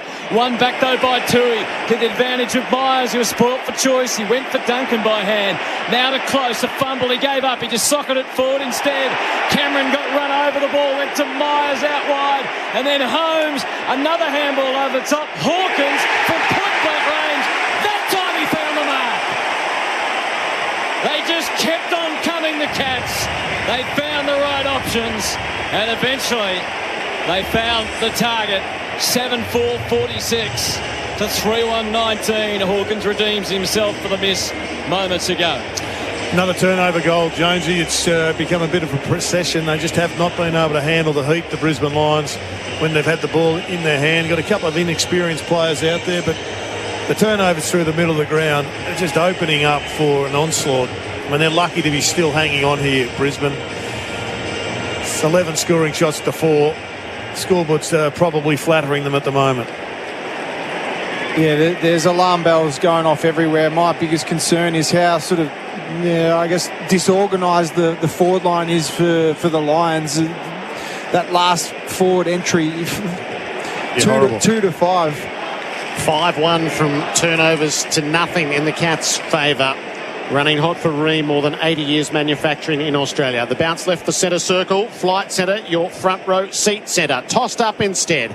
McInerney punches it, but only as far as Selwood, who got away. Kicks the Cats to centre half forward. Close had to make the contest. Dangerfield charging through. Sends it deep. Needs a bounce. Doesn't get it. On the left, it was a big go. Sort of brought the house down. 28-point margin in the Cats' favour. AFL Nation for Motorola, the affordable smartphone. Daniel Rich, full back. Where will he go? He has Payne with arms out, up against the line, and that's where he chooses in the end. Almost cleared the defensive 50. Payne's of a mind to move it quickly down the line for McStay. It's very wide. Just inside the line, though, Kolajasny was able to nudge McStay successfully. Played it back to Duncan, so he gave up 20, 30 metres. Duncan with a snug little kick to Isaac Smith, who gets himself into the game. Short and wide to Tui. Immediate option is Dangerfield. Takes it at half forward. The luxury of a look and a sidestep. And then pump it long to Hawkins. 1v1, and then came a visitor from the side, and it was Coleman. He took a lovely mark floating in for the Lions to relieve the pressure, but not a great looking kick. Gave Dangerfield side at it against Robertson and McCarthy at ground level. He might be pinged this time again, Patrick Dangerfield, as he dived on the footy according to the umpire, and then was restrained successfully. Robertson wins a duel. There's not much doubt who the best player on the ground is. Robertson nurses his kick down the members' wing. Stanley up over the pack to make the spoil. McCarthy crumbs. Berry couldn't handle it. Blitzar's found a way through. Hand pass to Holmes. Lightning hands to Zach Guthrie. Off to Kolajasny. Now to Myers. He dummies one way then the other. Kicks it for Hawkins. A sprawling mark inside 50. How creative the hand passes at the source. They're at a different level right now, Geelong. This has got ugly written all over it at the present time. Well, the maximum lead last week, or the maximum deficit the Lions chased down, was 28. That's where it stands, and it's about to grow. Tom Hawkins left of centre, but not significantly, and 50 metres out. He's missed a couple so far and has one. Hawkins loads it up. Not great contact. It hangs out to the right, and it doesn't even get there. McInerney knocks it through for a conceded score. 29-point margin on the McDonald's scoreboard. The Monopoly game at Macca's is back. Got a little bit of work to do on his kicking, Tom, for the first time in his life. Rich, quick change of mind. He's about to bring it back into play out to the southern side. That might have been a miscalculation. So it sets himself. He's going to go there, this time playing on, and give it plenty. And it's a great-looking kick to Archie. He couldn't quite finish it. Slipping was Smith. Blitzar's on it. Rushed it back. Hawkins again. Now he gets another chance. got a mismatch against Robertson. It took 2 bites to drag it in. He's getting repeated chances. He's kicked 1 goal, 3. His set shots have been a major issue so far tonight. He hasn't hit the ball correctly. No. He just hasn't nailed it. As if he was a batsman, he would have been out in slips 3 times in a row. I would have said I'm playing well at training. If he was a golfer, he would have lost 3 balls. He starts his run just outside the 50. Clock says 24 minutes in the second term. Cats are dominating, except for the conversion. Hawkins. No, that's no better. A little closer, but it's still missed by a good metre or so away to the right that time. He just can't quite get it together. They're keeping the Lions in at 14 scores to 4 so far and a 30-point gap. It's Hawkins specifically that's keeping the minutes. The margin could be as far as sort of 45 or 46 points at the moment. Instead, it's 30. Gardner kicks from the back pocket, long down the line. McInerney, towering mark. But where to? Zorko's the short. He hasn't really looked forward. He spent an awful long time looking backwards and now is committed just to that aimless kick down the line. Danaher couldn't get a run at it. McStay got knocked off it underneath. Tui socket toward the boundary, ran into the tackle of Robertson. They roll around. It'll need to be balled up. 2 minutes to play on the Makita clock. All the outdoors with Makita. Stanley is able to gather the ball after McInerney went over. Hand passed it to Buse, flopped it down the line. Robertson. He's had an excellent quarter, Robertson. Needs a few guys to run with him, though. Stabs it inboard to Gardner, who had a mind to release it and has been called to play on. He's confronted by Close. That's not much of a kick. It didn't give Robertson a great hope, but he'll get there anyway. Ran past Holmes together. Hand pass to Neil. Swamped by Buse and dragged over the boundary. So Berry's had 8. McCluggage has had 8. Neil's had 8. They're their 3 guns. They should have had 45 between them right now. They've had 24. Lions thought they should have been in the back, but he landed his back well over the boundary line. Throw in front McInerney. He refused to let Stanley get past. He tapped it to where Berry is shaking and trying to get clear, but umpire said he got pushed in the back. They need to get a goal. They need to find something to take the half time with a little bit of energy, because right now they're looking devoid of that element. Zorko's frustrated. He made the decisive lead. It would have taken a very skillful little short pass. And there he gives up on that prospect, bringing it back through the middle to Andrews, who's a good 70 metres from the sticks right now, and he backs back to the centre circle. So you get a picture with everyone out there ahead. He kicks into a crowded house in the pocket. Cameron turned around, tried to make a contest. Loose ball. Was about to be socked by Selwood. He realised that would have given up the free. The ball just jars around for a moment or two. Cats happy to get a wealth of numbers. Selwood put their head down. The ball's underneath there somewhere. Brett Roseberry blows the whistle. Another ball up. They've lost a little bit of their initiative and gumption, the Brisbane Lions. They're looking at the scoreboard. No one wants to make a mistake, and they cannot get anything going, really. An underhand thump forward by McInerney was inventive at the least. Bailey tries to spin around Zach Guthrie, and we'll have a ball up 40 metres out, 35 metres out from goal. I'm not sure I've seen too many tap-outs like that before. It has been the highlight of the Lions over the last couple of weeks, in particular their ability just to take risks and be aggressive. Ruckman too concerned with each other. McInerney got a little kick, drop punting forward, grabbed though by Stewart. That's a familiar sight, sends it out but can't get past half-back this time. Bit of his own medicine as Rich steps in, takes the mark, swings it through the middle to Andrews. He's defending ally in Gardner, probably in a not much better spot to try and find someone inside forward 50. Danaher came late, his timing wasn't bad. And the siren sounds, and the Cats have got to the main break with a commanding lead. It could have been bigger, but for some inaccurate kicking from Tom Hawkins. A wonderful display from Patrick Dangerfield, who set the tone with a goal in the opening minute of the first quarter. And he has been the clear best player on the ground. 7-7-49 Geelong, 3-1-19 Brisbane, still in it. The fact that Tom Hawkins has kicked in accurately, but Geelong the dominant team. His set shot kicking in particular for Victorian Farmers Federation. Keep your head in the zone. Dangerfield's kick 2. Singles to Holmes, Stengel, Rowan, Hawkins and Myers. For Brisbane, Archie, McCarthy and Bailey have each kicked 1. It's a 30-point margin. Jared Healy, just give us a quick snapshot of your thoughts and we'll be more expansive thereafter. Well, they're totally dominating this game. I've loved their pressure. Their forward 50 tackles have picked up 2 or 3 goals.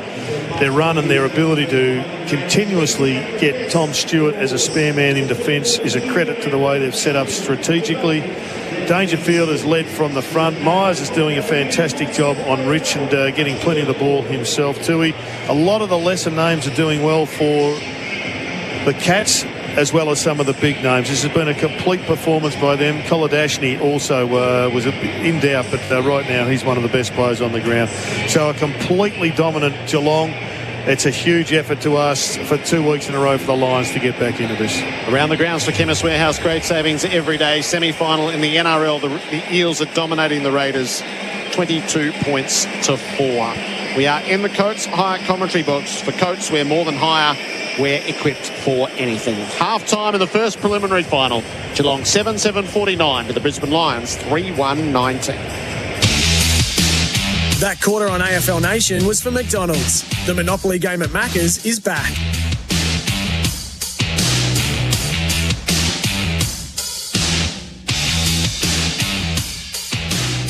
Introducing the all-new Kia Niro. Available as a hybrid or full electric model, this SUV is smarter than your average car. Featuring Kia Connect technology. Take control of your Niro with your smartphone. Cold out? Turn up the heat before you get in. Forgot where you parked? Relax. The app will lead the way. The all-new Kia Niro in hybrid or all-electric. It's smarter than your average car. Kia. Movement that inspires. If you've been injured on the road or at work, how far do you let it go on before you say, enough is enough? Make your stand with our TAC and work cover experts. Draw your line between right and wrong with Shine. Search Shine Lawyers to book a free consultation today. No win, no fee. Conditions apply. R.J. Sanderson and Associates are accountants with tax strategies for businesses and self-managed super funds, along with tax tips for individuals, business and self-managed super funds. Taxation specialists. Take the stress out of tax. rjsanderson.com.au. Are you ready, Australia? For the boxing rematch of the year. Undisputed lightweight champion Devon the Dream Haney is heading back down under to defend his belts in the rematch against former champ Ferocious George Kambosos Jr. With one of the best undercards, you don't want to miss this. Rod Laver Arena, Sunday, October 16th. Haney versus Kambosos. Repeat or revenge. Repeat or revenge. Tickets on sale now from $69 from Ticketek. Are you the fan that wishes footy was like it was in the old days? All the new rule interpretations get in the way of the stuff you love. The footy. You are the traditional fan. And when you're at Schnitz, you're ordering the classic schnitzel recipe like original schnitzel and chips. A pan-cooked golden schnitzel with those seasoned crispy chips you can only find at Schnitz. You've got that winning taste now, right? Schnitz. Handcrafted schnitzels, made fresh, made just for you. Schnitz it your way this season. See the city come alive these school holidays at Melbourne Skydeck and get an incredible view of Melbourne like you've never seen it before. Enjoy interactive and immersive experiences from the ground floor all the way up to the breathtaking scenery on level 88 at the Southern Hemisphere's highest observation deck. Save 10% on general admission when you book your Skydeck experience online and use promo code SPRING10. Conditions apply. Melbourne Skydeck. It's Melbourne on another level. Open daily from midday. Visit melbourneskydeck.com.au. Turn up your game in the all-new Code Chaos 22 range of golf shoes from Adidas. This progressive golf shoe delivers superior comfort and excellent grip in all conditions and is backed by a 90-day fit and comfort guarantee from the date of purchase. It's spikeless performance amplified and impossible to ignore. Visit adidas.com.au/golf or your nearest golf retailer to check out the full range. And for your chance to win $2,000 worth of sustainable golf products thanks to Adidas Golf, visit iCanWin.com.au. Get your groove on and experience the vibe, the style and the food at the Groove Train. It's more than a vibrant cafe by day that transforms into a wood-fired restaurant and bar by night. It's a local urban dining experience, celebrating an abundance of locally sourced produce, with flexible dining areas suited to any taste and all occasions. The Groove Train is the place to enjoy the company of friends over great food, drinks and conversation. Find your nearest location at groovetrain.com.au. The boys are over. All of them will use your koala sofa as a napkin. Designed with durable fabric, at least you won't have to wash the hand towels.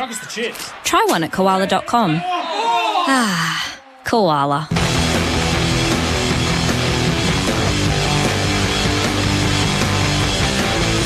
You're listening to the 2022 Premiership season on AFL Nation for Beaumont Tiles. Hybrid flooring in store now. Maccas, I'm loving it moments. Download the My Maccas app and get in the game today. Good enough to adapt. Oh, handball to Bailey. Henry just dived in on top of him high. He's proved himself in big moments, Zach Bailey. A 51-metre hit. Yes! Held its line. Zach Guthrie got to half forward in his sights. Gary Rowan from 15 metres out. Geelong need to kick truly here, and he does. So he had to handball to Cameron. Eventually to Myers. It's an Engels game. He's got it. Cameron got run over the ball, went to Myers out wide, and then Holmes, another handball over the top. Hawkins from point blank range. That time he found the mark. I'm loving it moments for Maccas. Download the My Maccas app and get in the game today. 3 goals, 5 Geelong in that term to 1 goal, 1 to stretch the lead to 30 points at the main break. We are in the Coates Hire commentary box. Coates, we're more than hire. We're equipped for anything. Geelong 7-7-49. The Brisbane Lions 3-1-19. It's the halftime floor show for Choices Flooring. See your floor change in an instant with RoomView. The Choices Flooring halftime floor show. See your floor change in an instant with RoomView. Jared Healy, how are you seeing it? I'm seeing a really impressive Geelong. It's a mighty impressive first half. They have won the ball from clearances just a little bit more than Brisbane, but their turnover game has been superb. 33 points from turnovers to none for the Lions. Stoppages, it's 19-16. Inside 50s at 29-21, and clearances is 22-19. So the sort of metrics in and around winning the ball are relatively even, but use of the ball and getting the ball back off the opposition is all going one way, and that's to the Cats. The Lions have got a lot of good players down. Zorko's had just 8, Neal's had 8, Bailey's had 8, and Berry's had 9. So through the middle of the ground, they needed to dominate, and they're going nothing like it. I think Blitzarves has done a great job through there. He doesn't get big numbers. He's only had 9, but he's had about half a dozen tackles as well, and he does put a clamp on whoever he's deemed to go to. So if it wasn't for Tom Hawkins' inaccuracy, we'd be even more singing their praise. And Jeremy Cameron really hasn't been a star either. He's been okay, but a lot of it has just come off the structure that they can impact at stoppage, where Tom Stewart ends up being a 7th defender or a spare defender, and they can launch off the half-back line better than anybody else in the competition right now. So a long way to go for the Brisbane Lions, but as a preparation and a look forward to next week, this is a mightily impressive performance. Stats wrap for safety steel sheds designed to save, built to last, in addition to what you gave there. So the major differentials are Geelong 175 to 141 disposals overall. The inside 50s 29-21. The contested possession, Geelong plus 20. And the marks inside, the contested marks 11 to 5. The Cats holding sway there, and 5-2 the marks inside 50. The free kicks, the Lions 11 to the Cats 8. The Amy Clanger, who covers clangers, Amy does. I think unfortunately it's got to go to Eric Hipwood. Self-inflicted wound there. He dropped a chest mark, and it was a goal very quickly afterwards. Yeah, Zach Guthrie got it away from him, towed it up cleverly and kicked to Rowan at the top of the square. The player of the day so far for Whirlpool, designed for environment. Oh, I think there's a clear winner here, and that's Paddy Dangerfield. Started with the first goal and has been dominant ever since. He's been explosive, hasn't he? It's one of the best halves I've seen him play for a long time. Australian-made smart play. It's important to buy Australian right now. I like the Zach Guthrie little flick over to Danger for the goal in the first term. He was under the pump, but he actually hit it sideways. Well, hit it behind him and out. So it was very cleverly done. Dangerfield off one step, went bang goal. Support Aussie-made products. The injury update for Victor Sports Club Supplies. Tom Atkins came off the ground late in the opening term with a complaint under the rib cage. We saw the replay. There didn't appear to be any contact. So something that happened internally. He returned to the field of play in the same manner that he does in that second quarter. So he'll be nursing something, I'm sure, but it's not keeping him out of action. Unmissable moments for Drinkwise. Choose to Drinkwise. I like the Dangerfield goal, the second goal. I thought it was just an absolute ripper, and he's smelling the legacy that he's chasing. Yeah. He's had 16, incidentally. College Asney 13. Same for Myers. Tui 11. Duncan 11. Stewart 10. And for the Lions, Riches had 11, Robertson 9 and Berry 9. The MEGT Rookie of the Day, your local apprenticeship experts. Well, I think De Koning's work once again in defence has been absolutely superb. Holmes on the wing has also been excellent. A couple of young players. MEGT supporting employers and apprentices for more than 40 years. Call 13 MEGT. We'll bring Nathan Jones back. We'll ponder if there is a way back for the Lions after half-time. Last week it was 21 points, or 22 points, I think, at the main break after trailing by 28. Tonight it is 30. The half-time scoreboard in the first preliminary final. Geelong 7-7-49, leading the Brisbane Lions 3-1-19. That was the half-time floor show, thanks to Choices Flooring. You're listening to the 2022 Premiership season on AFL Nation for Motorola. Check out the latest smartphones from motorola.com.au. Hello, Moto.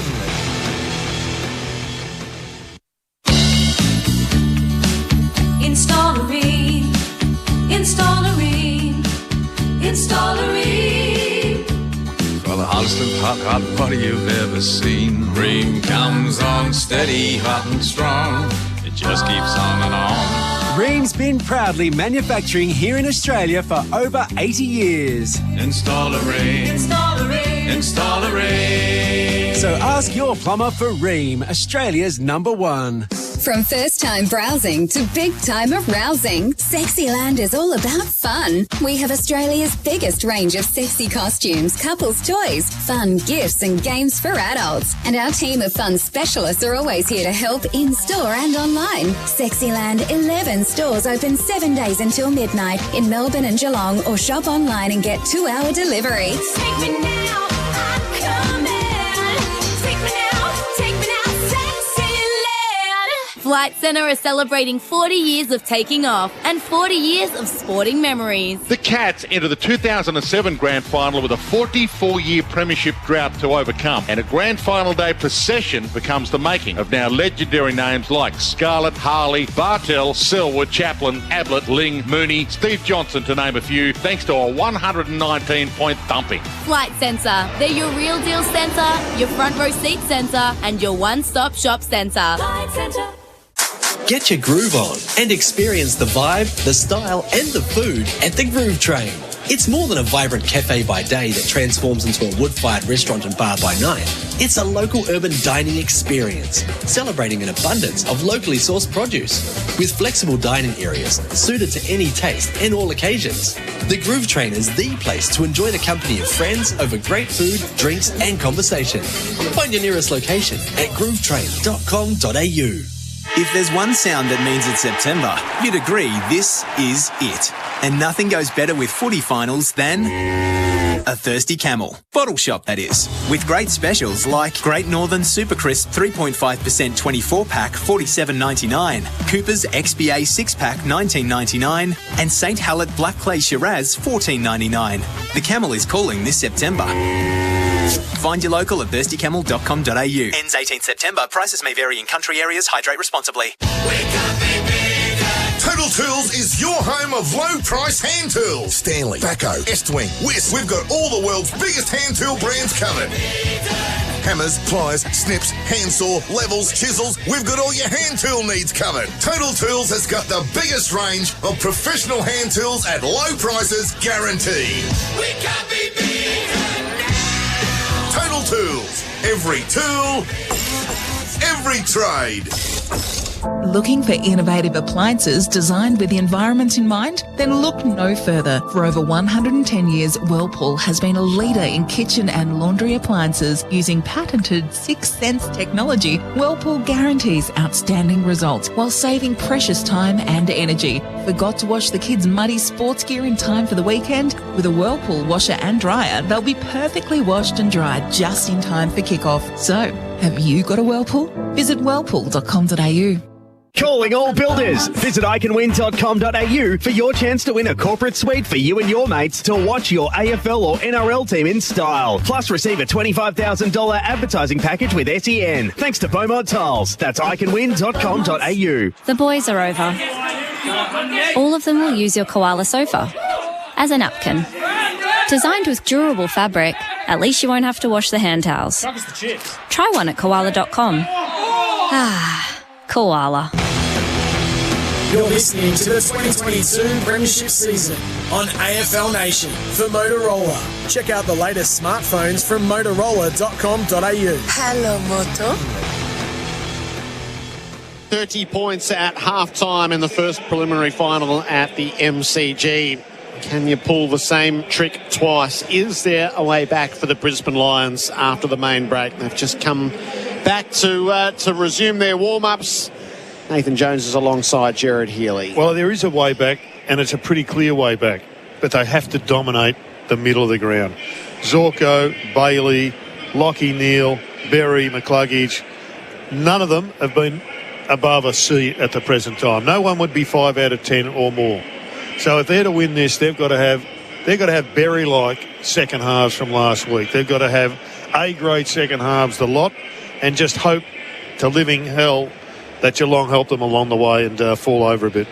Yeah, I think if their pressure goes up, we saw what they were capable of last week. You know, we would have raised the same questions with Neil, Berry, Hipwood, a handful of guys that have been down tonight that off the back of their effort and their ability just to keep in the contest, they willed themselves back into it last week, and they're well and truly capable of that again tonight. But it all starts on their willingness and the capacity within their own sort of mental game and the psyche of the contest to just do the real simple things, the basics really, really well. And that's what we saw them do last week. And it all started with chase, tackle, pressure, and it was relentless. And as that built, they became more polished, create more opportunities, and they stifled the strengths of Melbourne, and they can stifle the strengths of Geelong again if they're willing to do that and dig in. Yeah, just having a look at some of the highlights that Fox Footy are playing of Lockie Neal, and he just hasn't been able to do the damage. He's had 3 or 4 handballs that have released players, but they've been shut down. And the great worry here for Lions supporters is if they don't go early and they don't sustain it, it could become pretty obvious and the energy just falls away and it becomes a nice old belting. We haven't had a belting in the finals yet. This one's got the hallmarks of it, so it's a real challenge for the Lions to finish strongly, even if they don't get up. Preliminary finals can go like that, can't they? And grand finals. You can fall away pretty quickly once the dream ends. So they've got to actually get themselves back into it and get that dream fired up. Their tools need to lift. Joe's had 4 possessions. McStay really has not been in the right spot at all. He's had a poor night so far. Eric Hipwood's worked hard, just hasn't had any influence in front of goal. So they're going to go the 3 tools again. It hasn't worked yet. Charlie Cameron's worked really hard. His pressure's been good, but really hasn't impacted on the scoreboard. So there's a lot of upside as Tom Atkins starts working Lockie Neal over even before, talking about you're worried about the Brownlow tomorrow night and all that sort of stuff. So he's only worried about getting a handball away on his right hand because he hasn't done one of those for about a month. The opening bounce coming for Tyre Power, your match day favourites for tyre safety. Swamp Channel 7 texting before or tweeting before that Brisbane haven't won a first half quarter in the finals. They haven't lost one in the second half, so that gives them hope. It's a similar position, albeit a little tougher than where they found themselves last week against Melbourne. We saw the instant change at the start of the third last week. Will we see something similar? Centre bounce, climbing highest at the right time at least, was McInerney, bursting through Rayner. Impactful off the left boot and onto the chest of the leading Danaher. Bit of deja vu from last week, this, except Joe wasn't here. First centre bounce, got it out of the middle. Can it go through for goal? Rayner doing well. And Tom Atkins is working Lockie Neal physically like he hasn't been worked so far tonight. Yes, last week at this time, he was in the maternity ward. Right now, he's back in the MCG. And from 50 metres out, he has to give us one of his best. He can't. In fact, he doesn't score. In the efforts to cover 50, he veered away to the left and the kick was never online. So he couldn't give the old baby Dwayne O'Line at that stage. Kolajasny at the restart, kicks it long and Dangerfield takes a contested mark against two. Doing it all tonight. He wheels out onto the right boot, kicks down the worn wing, it bounces up to Hawkins. He's able to turn and kick toward half forward. Well, the Cats are out. Here's Smith, waited for it to bounce, knocked it onto close, hand pass to Stengel, has a look inboard, then goes himself. Stengel hangs it up and lands it home. One of his very best. Tyson Stengel wows the crowd. And it's the Cats who get the first of the second half. 8-7-55 to Brisbane, 3-1-19 on the Mate Internet and Mobile scoreboard. Make the switch to Mate Mobile. Just pure class from Stengel. It was an awesome passage of play from the Cats, but their ability on the far side to get three out ahead of the Lions. It just... the forwards of the Cats to be able to read the cues and quickly react and get goal side. And then it was just a really smart, beautiful passage of play and an incredible finish. Nice tap out from Isaac. It's the second tap out goal we've seen today. First one was to Dangerfield. That's going to be the play of the night for visitmildura.com.au. 15 scores to 4. Geelong lead by 36. It doesn't travel far after the centre bounce. Tui over the top of it. Had time to stand up. Forward handball accepted gleefully by Rowan. They're on a path to goal again. Hawkins tries to hold off Andrews, and Andrews kept his feet. And when the mark wasn't taken, that's a sign of their lack of confidence. He just let it dribble and drift towards the line. Could have picked it up and that's deliberate. Taken it away, and because he didn't take possession, the umpire had mercy. Deliberate. Gee, that could have been a big call if it was a lot closer. From a throw-in in the forward pocket, Blitzhouse does the tap work, like beaten by McInerney. Andrews able to fling a quick kick away. Kolajasny got worked under it by Rayner. Couldn't take the ball close. Quick hands out to Holmes. It was trying to work its way back, and it wasn't far off the mark, but ultimately it's a behind. 8-8, 56, Geelong. Brother. Rayner's in a big trouble. He's grabbing hard at his shin. It's not a knee. Thank goodness for that. Could be I don't know what it is there. And he's the one who looked likely, didn't he? Two huge efforts at the start of this half trying to lift the team, and he's cast the right ankle. Well, I think just got caught. One way they're talking about the lateral ligament, or probably the syndesmosis. Yeah, we don't want to say that though. It's dreaded. That's a crook scene for Spitwater, tough and ready, and the replay has a gasp from the crowd. He's ended up on the foot of McStay, which has rolled the ankle over by the looks of it. Yeah, there it is. Big lateral ligament. So it's a nasty replay for Carsales. Everything you auto know. Reece Matheson is warming himself up as the medical sub. Rayner's got the medical staff under either arm as he limps very gingerly from the field. What a shame, because he was putting together a pretty good game. This has got ugly written all over it, Jonesy. It really has got ugly written all over it. Not the injury, but the floodgates. If they're not open, they're squeaking. Yeah, they absolutely are. Yeah, it's frightening on the ball movement side of things. When the Cats get the ball in their hands, their ability for their forwards to find space, get goal side, it's been a concern all night. And they've continued to expose the Brisbane defence. Cam Rayner completes his forlorn passage to the bench and players allowed to restart. Geelong by 37 points. Rich is short with a kick into McCluggage. Too short. Under pressure. Back to Rich. Stengel's got him. Hand pass to McCluggage. Close comes at him. He got it away in the nick of time. And a juggling mark taken by Andrews to avert catastrophe. Hand pass to McCluggage, who kicks out, hoping for Hipwood.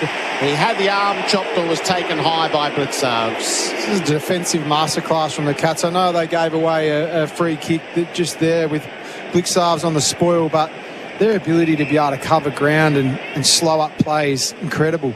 Hipwood long down the line. What's he got? Danaher gets a run at it and takes the mark. He wheels inboard and thumps inside 50. Who's their best chance? There's another free kick. The Lions got free kicks all the way down the field there. And it will be Charlie Cameron. Well, Jed Buse must have grabbed an arm or grabbed the jumper. We'll get a replay of it. But, it's a nice, easy way to go from one end of the ground to the other. So first Hipwood, then Danaher, and now Cameron. Hasn't been given a look in until now. Charlie Cameron from 35 out, hops it neatly through for a goal. The Lions peg it back to 31 points. 4-1-25 to Geelong 8-8-56 on the Mate Internet Mobile scoreboard. Make the switch to Mate Mobile. Well, there's a bit of a run of pluses there for the Brisbane Lions, all coming from free kicks, but ultimately they couldn't get the ball out because Blitzarves chopped it off. So whilst they get the goal, they still are being structurally just given a masterclass in defence, as you said, Jonesy. They are tactically at the moment just being able to get an extra man in defence and then run the ball out much better than the Brisbane Lions. Back in the middle. Can they take that and try and build something?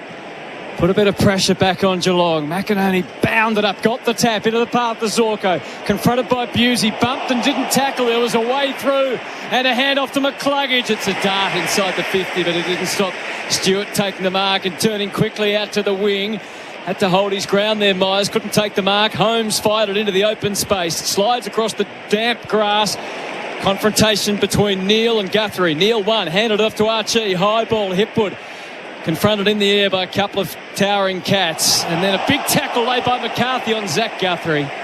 No prior, it's a ball up. But a couple of promising signs for the Lions. Yeah, a couple of promising signs, but also great spacing and putting yourself in the position by Tom Stewart again. 45 metres out from goal. Zorko made his move but couldn't take the footy with him. Myers had the cuffs put on him and it was a dubious handball at best. The ball slides along the turf a little further and Starcevic plays guide and takes it out for the Lions. Down to you, Coxie.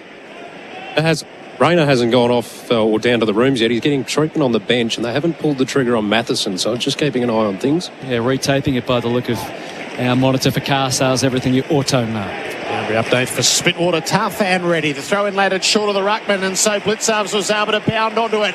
Releasing hand pass to Myers, tucked it under the arm. Had a bounce, closes on half forward, kicks for Hawkins. Couldn't help but mark. What a bullet pass that was. And Hawkins can go back and see if he can iron out a few of these kinks. And Myers having a lot more impact tonight than he did against Collingwood.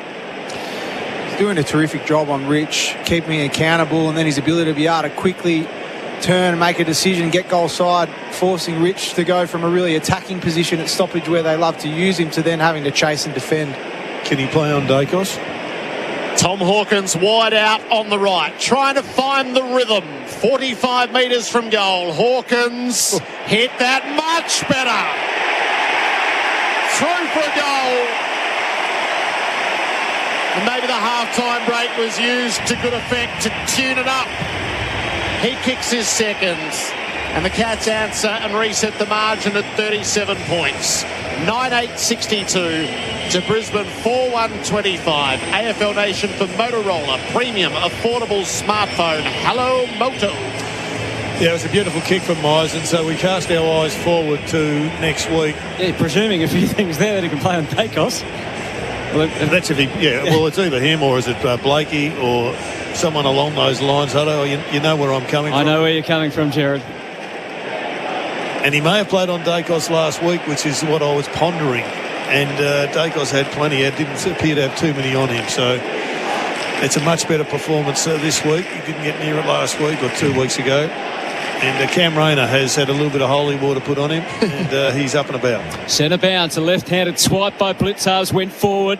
Bailey made the play, but it was Neil that got the handball back to Bailey. Confined, but he got a handball out, snatched straight back by Blitzarves. Off to Rowan, spurts, and then kicks in the Hawkins direction. But Gardner came off Cameron at just the right moment and stepped in to take the mark.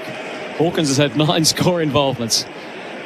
Just a couple of goals and 4 behinds as well. Gardner trots off. He's done a pretty good job, Gardner. Yeah, he has.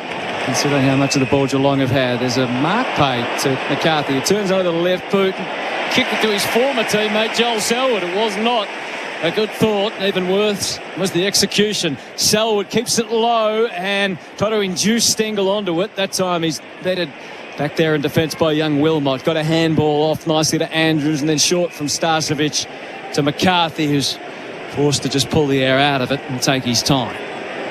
62 Geelong, 25 Brisbane, searching for answers. Played on, back onto the left boot again, and really Geelong, that was easy fighter. They came forward for the intercept that time. Tui, Hawkins on his haunches, gets up now as the ball comes in his direction. He jumped forward, couldn't quite hang on. Wilmot got a bit too adventurous. Isaac Smith that time with a toppling tackle on Rich. And now the numbers multiply around the footy, 25 metres out from goal. I know he's been pinged a couple of times, Wilmot, but geez, he's impressive for a kid who's only played a few games. 18-year-old in his 3rd game, all of them finals. Throw up, Hawkins, pushed off balance by McInerney. Guthrie tried to force his way through, but no way out that time. Another ball up, umpiring wasting no time. McInerney thumps that with a left arm. Got it forward to the defensive 50. Buse on hand. Selwood knew he had to release it straight away. Missed the target in doing so. And then the numbers are going to form up around, and another ball up seemed likely, and that's what will take place. 13 and a quarter minutes to play in the third term. Makita rule the outdoors clock. 60 out from Geelong's goal, leading by 37 points. Jeremy Cameron at the stoppage. Kick was smothered by Gardner. He goes and wins it again. A creative hand pass for Cam Guthrie, who placed it for Smith. Takes the juggling mark in the channel. They're getting... Sorry, Jared. They're getting absolutely smashed they're getting beaten at stoppage, smashed at contested possessions. 83 to 67. They lead clearance 21 to 16.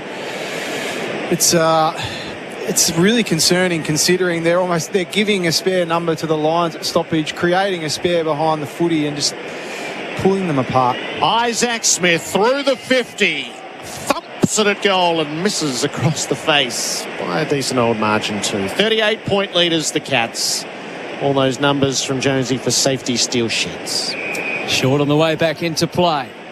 Bailey takes the mark for Brisbane, but again, the next option was not immediately obvious. He took the safest route, which was wide and short to Archie. Rayner is warming up to come back on. We'll get to Coxie in a moment. The ball is played through Gardner and then back to Archie. Change of angles. The switch is okay to Berry. Hard running from Hipwood ahead. That's where he goes, and that works. Takes the mark forward to the wing. He was hankering to go long. In the end, he goes very wide. You can tell by the sound effects that he went too wide, and that's a picture of Brisbane moving forward at the moment. Out on the full. Stewart, as if he needed a possession for an out on the full. Takes the penalty kick. Drops it to Guthrie some 35 metres. That's too easy on a slow play. Selwood gave him a short, but he decided not to. He can go back to Stewart or just take what's ahead. Long down the line. Rowan in front. Payne did pretty well. Henry jumped up ahead of the play. Tapped it back towards Rowan. Beaten by Coleman. Saw a way through. Watch out, Harris Andrews. He did. He got it back to Coleman smoothly as ever, but he ran out of room on the kick. And the Cats are doing all the hard stuff. It doesn't go out when everyone thought it was going to. Resuscitated by Guthrie. Back to Henry. Here's Dangerfield. Chest out. Puffing through the 50, but his kick was smothered by Payne, who's been one of their best. An apology issued by Dangerfield. that room to kick just disappeared as he smothered it successfully over the line and out of bounds. He's pretty keen to pump it in there. There was a handball option. There were two handballs, weren't there? There was Stengel and Myers. You like the look of Cameron Gardner one-on-one inside 50, though. McStay tapped it straight to Selwood. The Cats are out the front. Hand pass to Close. On to Rowan. Sizes up the goal and got it. They won't be stopped now. Gary Rowan kicks his second.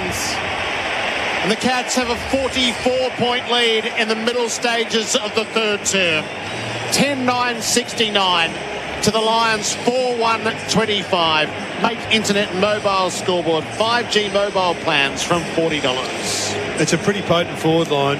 Hawkins, Cameron, Dangerfield, Stengel, Gaddy Rowan, and one other. And they've got speed.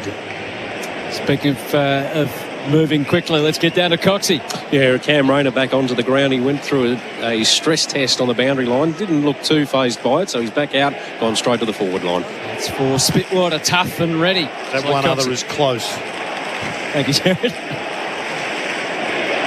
69 plays 25 at the MCG. Tongue out from Gary Rowan as he kicked his second.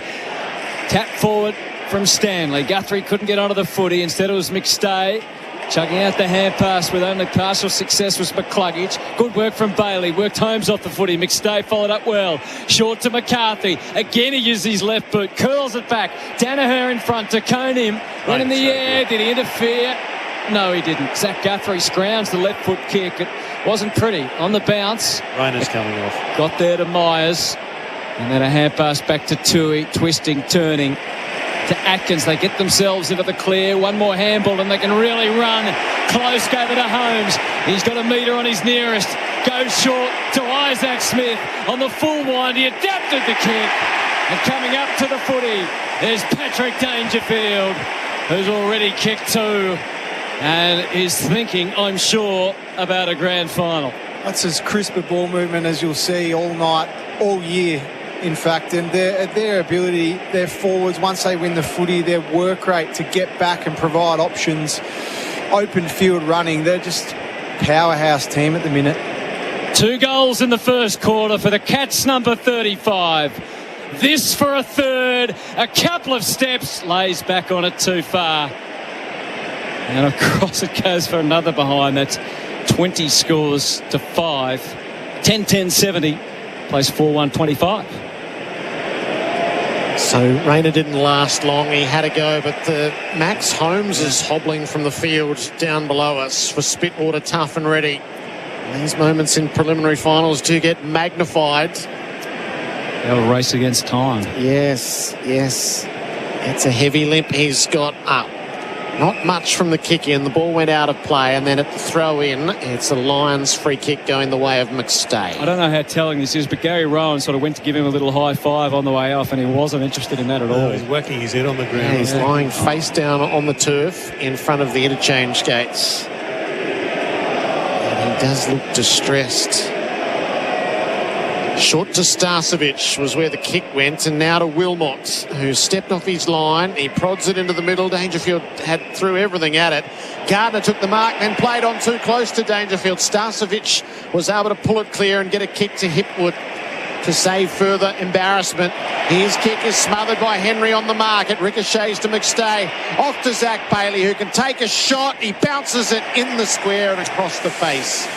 Through for a behind. Margin is 44 points. Matthew Cox on the boundary for Spitwater, tough and ready. Yeah, Holmes came down, and as you guys described, he was in a lot of distress. He slammed his fist on the ground and then headed down to the rooms. Yeah, you just saw the vision of him doing an inside-out kick, and he just pulled up a little bit, which I assume is the hamstring. Hand pass from Smith to Close, who bounces his way along the members' wing, and he goes short to Dangerfield, who spots Stengel. It's line balls. Just a little severe. It's out of bounds on the full. Paul puts over a win for the Cats. Holmes, such an important player. In fact, they do go on and win, which seems inevitable. As Selwood snatched that out of the air, made the intercept. Cameron curled around looking for the receiver. Instead, Selwood decided he'll take his time. It's a real shame. What a tragedy. I mean, he's just running, not flat out, just doing an inside-out kick. Probably got the biomechanics a little bit wrong. And a hamstring pings, and his grand final and potential premiership dream looks over. Beautiful kick from Selwood. It was weighted perfectly. Brian Myers will go back and line them up. I think he would be in the top 10 players that Geelong wouldn't want to lose for a grand final. Max Holmes. Such has been his importance and his run. Myers has had a big night already. It just got bigger. The little man kicks his second. Confirmed now after a pause by the goal umpire. Geelong 11-10-76. Brisbane 4-2-26. It's over. You would think right now the Cats won't be run down from here. I'll pose this question to you, Jared. When do you start to... Already? Yeah. 50 points up. Let the boys enjoy themselves, but you'd be sort of looking at Dangerfield and Selwood and a couple of the old blokes. The irony is that one of the youngest guys has just come off with a soft tissue injury, which is going to open it up for some lucky player next week. Maybe Menengola gets a look in, given that he's a notional wingman for a long time. Matheson has come on replacing Rayner, and O'Connor is going through the last of his warm-ups to replace Holmes. No tap in the middle. Selwood tackles Bailey, who's given a long time by the ump, who ran out of patience, and it's Selwood's free kick. Parfitt's the other one. And a 50-metre penalty. Zach Bailey just couldn't contain the frustration of the moment. He is their youngest player, Jared, Max Holmes. He is. What a shame. It's incredible, but hamstrings know no age, unfortunately. I like his ball use, and I love his ability to run, so it's a big blow. If you're in the best 10 players or 12 players, it's a big, big blow. Yes, his 30th game, Max Holmes, a preliminary final. And he'll be watching from the stands next week. We are watching the Geelong captain in a record-equaling final from 40 metres out. Bang through a goal to add to the celebration. The margin is 56 points and growing. And Selwood has been all blunt force trauma from the start of the game. 12-10 to 4-2. The scoreboard for Mate Internet and Mobile. Make the switch to Mate Mobile. Well, they opened up a long time ago in reality, the floodgates. And right now, Geelong are just waltzing through. All notion of resistance has faded away. Unfortunately for the Lions, it's been a brave campaign, a long campaign, but the issue is there's still a fair way to go in the third quarter, and we've got another 30 minutes to play it out. So they won't want to be embarrassed and have a 100-point loss, but that's what it's looking like right now. Some barring disaster for Gel Selwood. He will break the record next week in a grand final and play his 40th final. Centre bounce the ball. Still in the vicinity of the... Oh! Lachie Neale's lost his cool on Tom Atkins. And the umpire says, just sort it out, fellas. And you've got to ball it up. Thrown up by Brett Roseberry. Neale's on the move. Skillfully picked it up. Flipped the handball to Ainsworth. Couldn't get much purchase on the kick. Manic stuff from Matheson. Got the handball forward to Bailey, who was tracked by Atkins. No whistle, but the ball came loose, and it's a Geelong ball now. Blitzarves off to Zach Guthrie. Tosses it high into the cool night air. Dangerfield playing in front. Is defended successfully by Starcevic, but that doesn't stop him. Well, then the slippery turf did. He slipped, but he got the handball away to Zach Guthrie, sliding forward, and then kicks for Rowan and Payne, who've had a terrific duel. Payne got the best of it again. He gets the handball back from Neale and then sets his eyes and the kick out towards the wing. Kolodjasny read it best, although Cameron was quick and at him. He got the handball to Tui, played it further forward to Myers. Overcommitting was Archie, and a perfect kick into the pocket where Tom Hawkins takes the mark. And he'll have the comfort here of going around the body if he chooses to. I'd use it as practice for the drop punt. Yeah. The last one, absolutely out of the middle. He's going back, shaping as if he probably will do just that, Jarrett. Isn't Brian Myers had a big game? Huge. 17 disposals. Tom Hawkins, 2 goals, 3. As he recovered from the yips, 30 metres out from goal, he has the full recovery. 45-degree angle, or a little tougher, wasn't a problem. The smile is wide, and those blue eyes are gleaming. 13-10, 88 to 4-2, 26. They are looking ahead to another grand final. He played his first in 2009, played a big part in 2011. Couldn't get the job done when they tried again in 2020, but he'll be ready for action next week. Well, the gates are well and truly over. There's not too much to say, really. This is a real tune-up, to be honest. It's a sharpen up. It's a shame, really, in terms of the finals we've had. Absolutely, it is a shame. There's no doubt about that. But Geelong will be primed. The main thing is getting to that final siren unscathed. It's 8-5 to nothing off turnover. Yeah. Jeremy Cameron, he's had a little bit of a dicky hamstring. Would you just give him a spell? Absolutely. Atkins out of the middle, wins the clearance, spends it short to Myers. Prolific tonight. He gets going and jams down on the kick. It bounces up to close. He slips the hand pass to Blitzovs. Wider to Hawkins. He faked the kick initially. His centering ball's no good. He kicked it straight to Lockie Neal, who clears the defensive area. Charlie Cameron spoiled by Stewart, but he will get back onto it and hand pass to Bailey. Running adjacent to the centre square. He kicks for Danaher. Had front position on De Koning. True set of half forwards. Charlie. Wind it up. No, he won't. He'll prod inside 50 and Robertson jumps up 40 from goal. Charlie Cameron still wondering why that ball didn't come to him. 6 goals to 1 thus far in this third term.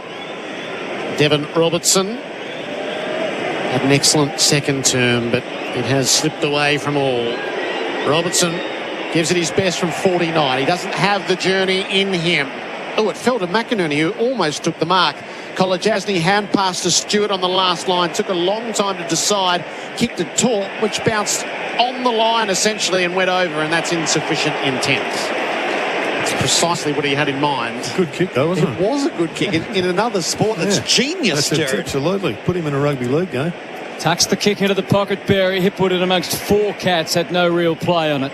As a result, Guthrie knocks it to his own advantage. Cam, and then Zach comes along, picks it up, gives it back to Cam. Bit of brotherly love off halfback. Sits close, running away. Didn't like what was ahead. Bought some time, and they got involved in a handball chain, and they chug across the wing. Zach Guthrie kept on running off the row, and they've chained it up magnificently. Kicked it in front of Hawkins. What a pickup on the half volley. Share and share alike. You don't just like it, you love it. Stengel kicks the goal. That is a training run on the MCG in front of 75,000. 3 goals to Tyson Stengel. What a story of redemption for the Tiger, Crow, and now very much a cat. Geelong 14-10-94 to 4-2-26. They are dismantling the Lions. This is an absolute clinic, to be honest. That was as clean and as beautiful passage of play. How they walked around Brisbane like witches' hats, really. They were crisp with their hands, and that finish and play inside 50. I loved Hawkins' pickup, for one, was beautiful. Then his ability to be able to spin back and find Stengel on the hands was... Yeah, that was a sight to see, and what a beautiful finish on the outside of the boot. And the left-hand handball. Yes. I mean, he is one of the best big men handballers I've ever seen. A Bendix breaks, big moment, confident stopping Bendix breaks. Selwood, Dangerfield and Stewart are all on the bench as the managing of minutes begins late in the third term. Stanley brought it down and then lost it. Matheson with a hand pass to Robertson. Fashioned out a kick to land the Lions up at the 50. Kolajasny spoiled by his own man, Bew. Zorko's hand pass went back to Kolajasny, though. He gave it to Blitzovs. Hand pass to Zach Guthrie. And Blitzovs again didn't take it cleanly. Charlie Cameron brings him down and keeps the ball in dispute. O'Connor's first act is a high tackle on Robertson. He gives the hand pass away to Neal, who dinks the kick up in the Zorko direction. Hands it off to Answorth. Kicks to the teeth of goal. McCarthy front position. And at the back, sliding in is Berry. Well, good resilience here by the Lions. At least they're continuing to attack. It's been a few minutes since you could say that, but at least they haven't put the cue completely in the rack. Jared Berry went the long way to be able to play in this game. Hasn't been as effective as last week. From a step, he snaps it through for a goal. And the Lions get their 5th late in the 3rd term. The margin is 62 points. AFL Nation for Motorola Premium Affordable Smartphone. Hello, Moto. Chris Scott is coming down to the bench now with 2 minutes to go in this 3rd term. He's made that walk before, knowing that he's into a prelim final. He's been there, 3 times into a grand final? Yeah. And probably this is the first time that they've gone in as the big favourites. First time I had the easy kill, really, isn't it, in a preliminary final? That's for sure. Chris Fagan doesn't quite know how to feel at the moment. He'll be disappointed, that's for sure. 14-10-94 to 5-2-32. Bereft of answers, Brisbane at the moment. Still standing in the middle. McInerney got the tap, but couldn't connect with any of his underlings. There'll be another ball up.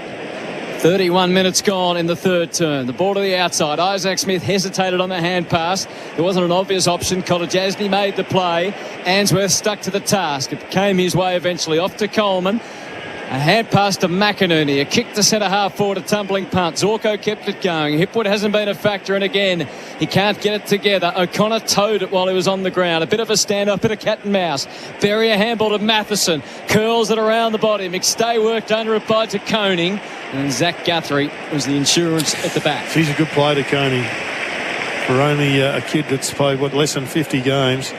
What's he played now, Hutto? 25? Yeah, 23. Short to Blitzars. He just reads the ball so well. Just the one game before this year. Up to the wing, eased along to Cam Guthrie and then to Duncan. Hawkins is the deepest forward. He's going to come up to the ball, work his way off Andrews. He would have taken the chest mark, but close just sort of disturbed him a bit. Hawkins got it to Cameron and he could craft something from here. He needed a bounce. Something wicked. It didn't. It kept its line and it went through for another behind. We're under a minute to go. Geelong 14-11-95. 5-2-32. The Lions disturbed on the way out. Kicking for Matheson was edged away by Stengel. The Lions are able to retrieve those. Starcevic, Neal, Coleman and Answorth all lent a hand, but they're stuck in the back pockets. Answorth clears that defensive line. McStay leads up to the footy and presents as a target. It's been 7-2 in a decisive 3rd term for the Cats. Long down the line, Hipwood flew, dropped the mark. He tunnels the ball between his legs as far as McCarthy, who socketed it. It was cut off by Henry. Close had a devil of a time getting it and gave it straight up to Charlie Cameron. Then to Bailey, wriggled out of a tackle. Zorko couldn't get through. Henry dragged down by Zorko, but able to release it. Kolajasny, Atkins had a touch. Tui and Smith, and Close ran past it. Rowan's onto the footy. He hand passes it straight to Neal, and it just deteriorated on the 3/4 time siren. But the Cats did what was required in the 3rd term to book their place. They're 63-point leaders. 14-11-95 to the Brisbane Lions 5-2-32. Multiple goal kickers, 3 for Stengel and Hawkins, 2 for Rowan, Myers and Dangerfields. Nothing on the Lions' side of the coin. But the injury to Max Holmes will reverberate across the weekend. A hamstring injury. He was a forlorn figure as he lay flat in front of the interchange gates, knowing his fate. Jared Healy and Nathan Jones coming up. AFL Nation for Motorola Premium Affordable Smartphone. Hello, Moto. That quarter on AFL Nation was for Mate Internet and Mobile. Make the switch to Mate Internet and Mobile.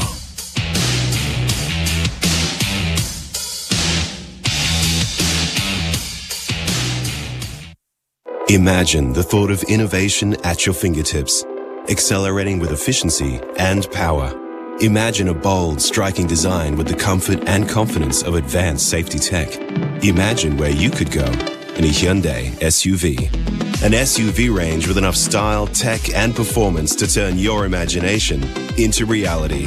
So if you're thinking SUV, think Hyundai SUV. Discover yours at hyundai.com.au. Which oil has been trusted for over 150 years? Home mechanics who change their own oil, they know. Professionals who service their own car at home, they know. Car lovers who want the best for their pride and joy, they know. And when you really think about it, you know. Valvoline, the original engine oil. If you've come home to find your property has been damaged, call 131 444. If you've had something stolen from your car, call 131 444. If you've lost something or found something valuable, call 131 444. If you want to register a party or let us know you're going away on holiday, call 131 444.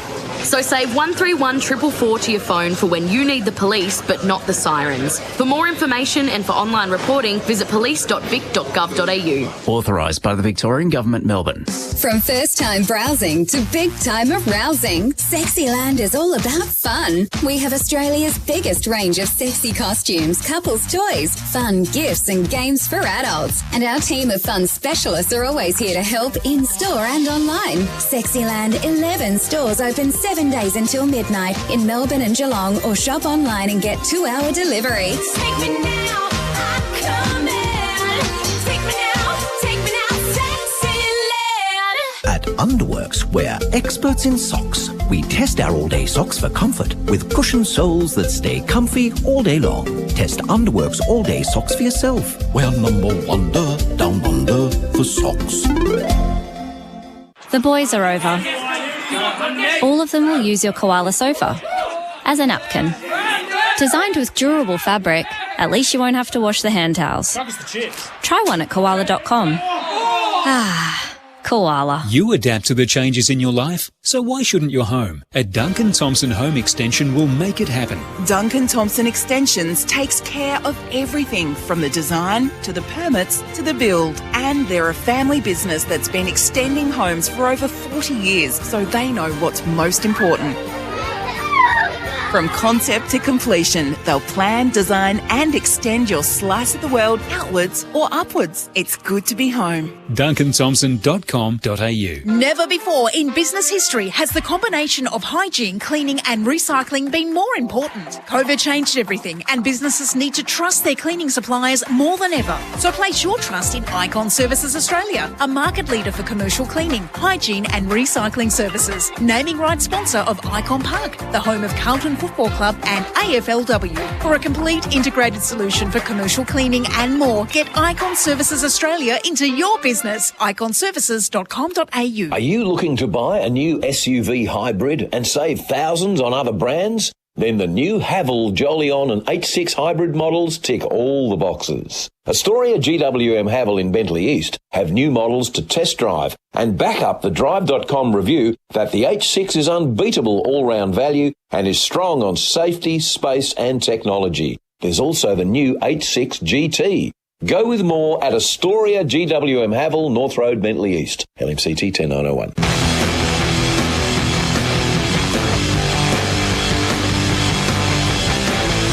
You're listening to the 2022 Premiership season on AFL Nation for Beaumont Tiles. Hybrid flooring in store now. Maccas, I'm loving it moments. Download the My Maccas app and get in the game today. Knocked it on to close, hand pass to Stengel, has a look inboard, then goes himself. Stengel hangs it up and lands it home. One of his very best. Myers tucked it under the arm, had a bounce, closes on half forward, kicks for Hawkins, couldn't help but mark. 45 metres from goal, Hawkins hit that much better. It's straight to Sell with the Cats are out the front, hand pass to close, on to Rowan, sizes up the goal and got it. Cats by 63. I'm loving it. Moments from Maccas. Download the My Maccas app and get in the game today. Jared Healy, Nathan Jones. Well, it's been a comprehensive victory, great preparation for next week, whoever they play. The really sad thing is Max Holmes is off. Had another look at it. It's just, I've never seen this, the kick, the inside-out kick, where you normally kick it across your body with your left. You go with the right, and I've got no doubt that, would have done that maybe 2 or 3 times. But the change in the biomechanics, and he's popped a hamstring. What a tragic blow for that young bloke. And potentially for Geelong, we may be sitting here next week thinking he may have been one of the differences. But nevertheless, There's 30 minutes of play remaining, and the Lions have got a chance just to put a few goals on the sticks. Opening bounce for Tyre Power, your match day favourites for tyre safety. Selwood started on the ground. Dangerfield won the clearance, kicked it up near Myers, couldn't quite hang on. Selwood barrelled in against Rich. Dangerfield got Rich high in his endeavours to lay the tackle. And he'll lend a hand to Rich to help him up. And he helps him up with the free kick. Payne rushed over on this near side to be the outlet kick. Took it on the bump.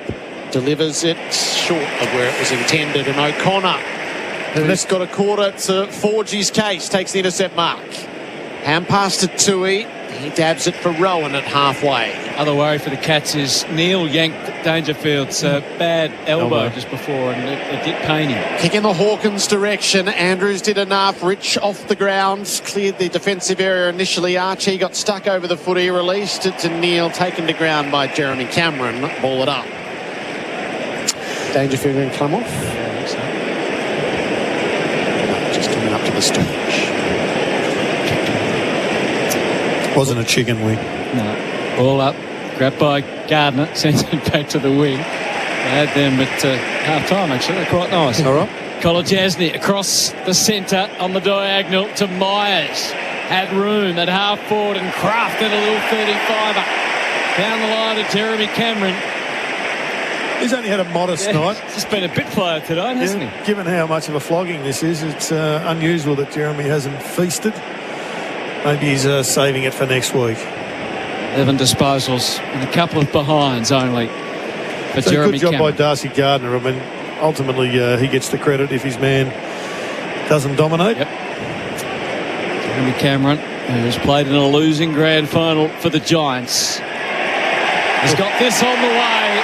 That's his first of the night as the Cats bring up the ton at the MCG. On the back of a 7-goal third quarter, they have the first of the last as light rain sprinkles its way down onto the MCG turf. 15-11, 101 to 5-2-32, a couple of minutes in. I think he'll win the Norm Smith next week. That's my Are you going early? Going early. That is early. You're not on the committee, are you, Jonesy? No. To pick it? No. Not yet. He's got it written all over him, I reckon. Saving himself. Yep. It's a flat game when you go with your Norm Smith suggestions early. Omnia Specialties scoreboard, the science of growing. 101 to 32. McInerney won the tap, but Dangerfield is going to come forward again. He kicks for Rowan, dropped the mark that he really had taken. Rich got stripped of the footy by Myers. Cam Guthrie off the ground. Into open space. Stengel sweating on Wilmot. O'Connor lends a hand. He released the hand pass to the satisfaction of the umpire. Wilmot's dropped the footy. The umpire waves play on. It's stuck right against the boundary and marched over by Starcevic. So, Jonesy, does O'Connor come in and they go for another sub, or do they bring in someone specifically for the wing and O'Connor stays the sub?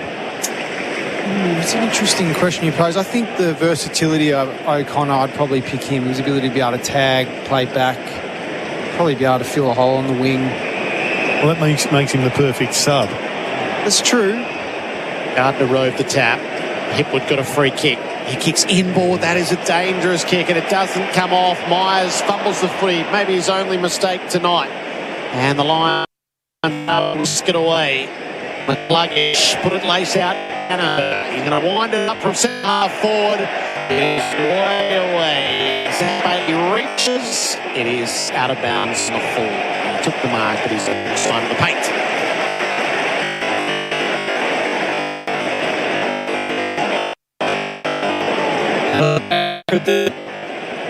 Keeps it low, just nicely down the line to Bughes.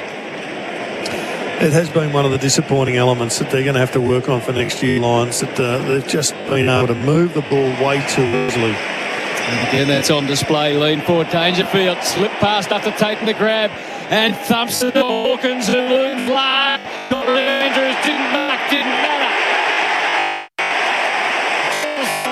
Instead, he's kicked 4. And in the end, he has won that battle decisively. Sheer weight of supply as much as anything. Tiles spread around.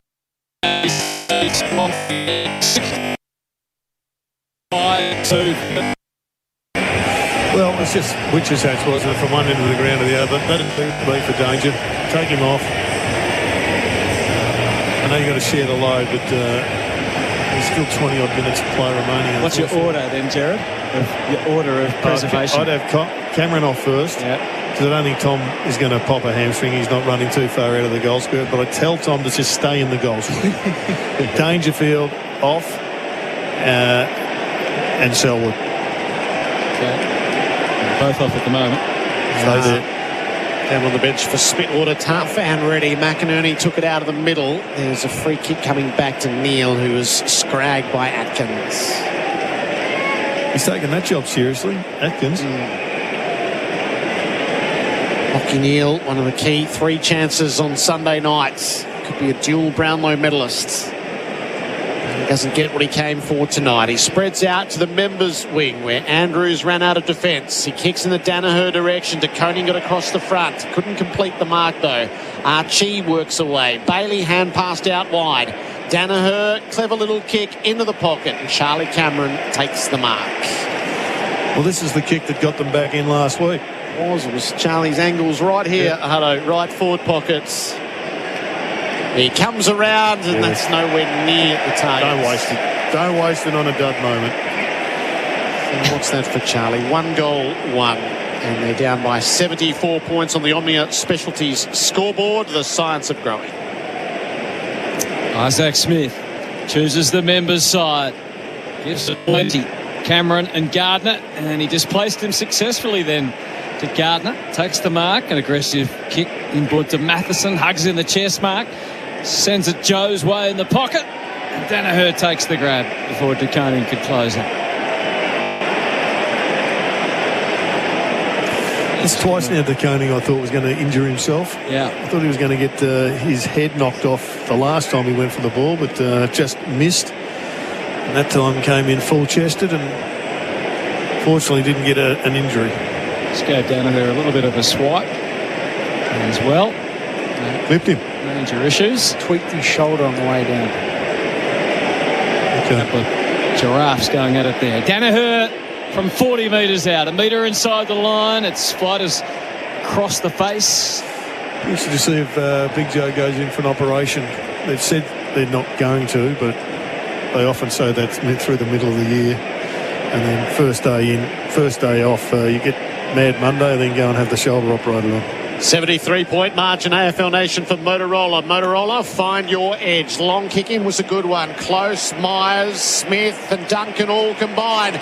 Duncan gives it back from Close. What a smooth move, one end to the other, and Close finishes up with a goal. That is champagne football, Jared Healy. Bollinger, Murray, whatever you want. It is champagne, and it's a bit embarrassing for Brisbane, but they've had their run. They were superb this time last week, but unfortunately they were big outsiders to come here, and this group of players they're trying to live at their destiny. They believe it's their year, and they're playing like it right now, and the resistance has just dropped away completely. Crucial moments for New Farm, Australian through and through. The only concern to some degree is so often we've seen in the prelim finals, the side that has the tougher prelim final comes out and wins the grand final. And so you can't do anything about it if you're Chris Scott, but it will be something to be looked at in hindsight. Out of the middle, Neil got a handball to Berry, was able to shrug through the tackle of O'Connor and get himself clear and send it out to Zach Bailey, who eases onto the ball, takes the chest mark, plays it along the line to McStay, the Geelong chant out around the MCG as Charlie Cameron walks into the mark, just 50 from goal. This will be beyond him, so he heads to the pocket. They knew it was coming. Jack Henry with the left hand. Continued a miserable night for Eric Hipwood. Got to say, just as a counterbalance to that last comment, that one of the reasons it is such a absolutely one-sided belting is that they are working really hard. Lions are out of puff. They've spent their best in the first couple of weeks, it seems. Robertson tried to get a handball out of there. Atkins still playing everything on its merits. Dangerfield got thumped. He nurses that elbow a little as the ball was stripped from him. Then he gets pushed into the turf.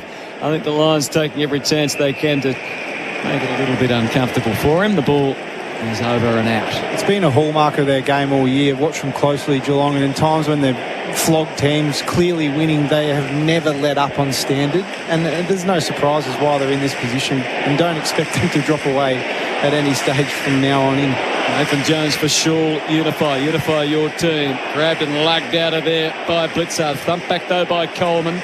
Geelong have the extra body at the contest. Myers, they play it cleverly along the ground, squirts out to Stengel.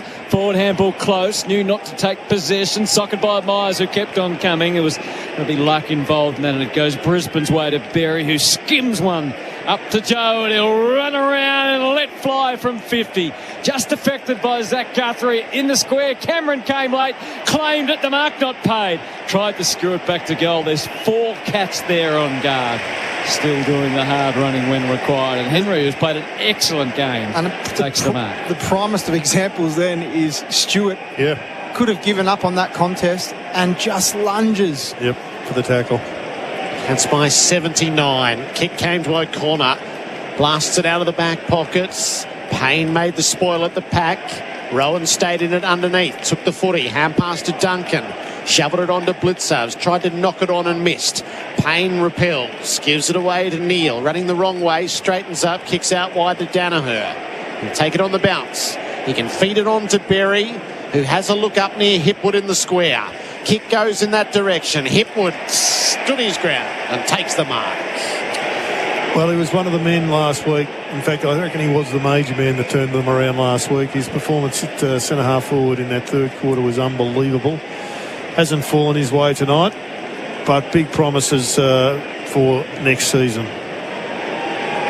Just got to continue to grow. First score coming up for Eric Hipwood tonight. 35 metres out, no angle.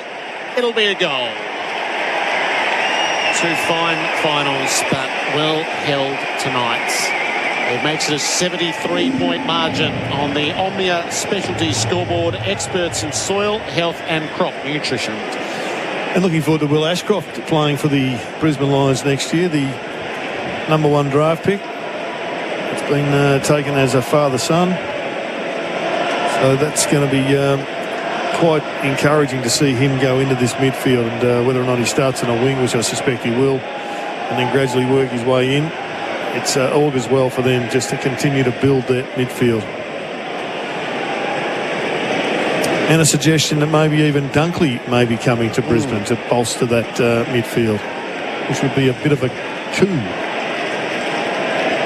Yeah, but give them a different look, that's for sure, which they do need. An interesting off-season assessment of just where they're at. Centre bounce. The 2 number 46s in the ruck. It comes away to Bailey. He's kicked to the top of the square. That's how far it went. Lagged though for Duconi playing in front of Danaher. Little give off to Tui. He missed the mark, although one of the reasons he did is because Isaac Smith, who was the target, got a little push. Play goes on ahead of it. Dangerfield has himself a bounce and then got clipped as he thumped it down by Reece Matheson, and it is going to be downfield. There wasn't a lot of menace. It was one of those ones where he summed up the situation of the game, I think, and thought, why not? Imperfect kick into the 50 from Gary Rowe, and it gave access to the Brisbane defenders. Bailey off to Robertson. He banged it back to the middle of the ground. Clean bowl was Stewart. McStay from the centre circles in his last game for Brisbane, you would think. Kicks it deep, and surely Eric Hipwood can run onto this. Yes, the bounce was kind. And he runs through and kicks his second goal. Otherwise, quiet night to follow up his fall from last week. 7 goals for 46. A little bit of respectability to that scoreline. 17, 11, 113. The Cats. Well, that may be their specialties, the science of growing scoreboard. That may well be their first turnover goal. I think it's their second. Second, okay. You were in charge of doing those stats. Can you just check? It was 9 goals, 6 to 1 goal at three-quarter time. So it's their second. And that's why it's been tough for the forwards. There hasn't been any sort of free-flowing ball running with the flight of the ball at all. because they just haven't been able to get the ball back off the Cats when they've been on the attack. Cameras finds Brandon Parfitt in the stands. Good group of players on the bench. Parfitt, Menengola, Dalhouse, Higgins, Narkle, Seglon. In the middle of the fight for the ball is on. Atkins worked it away to Cam Guthrie. A hand pass is going to be cut off by Matheson. He put it forward to the play to Neal, who can dab the kick inside 50, and Bailey stands to mark. Now slowly getting a little bit of easy ball now, the Lions, just to get some inside 50s. Closing in on the halfway mark of this final term. The Lions have kicked a couple in a row. Zach Bailey with a chance to make that 3.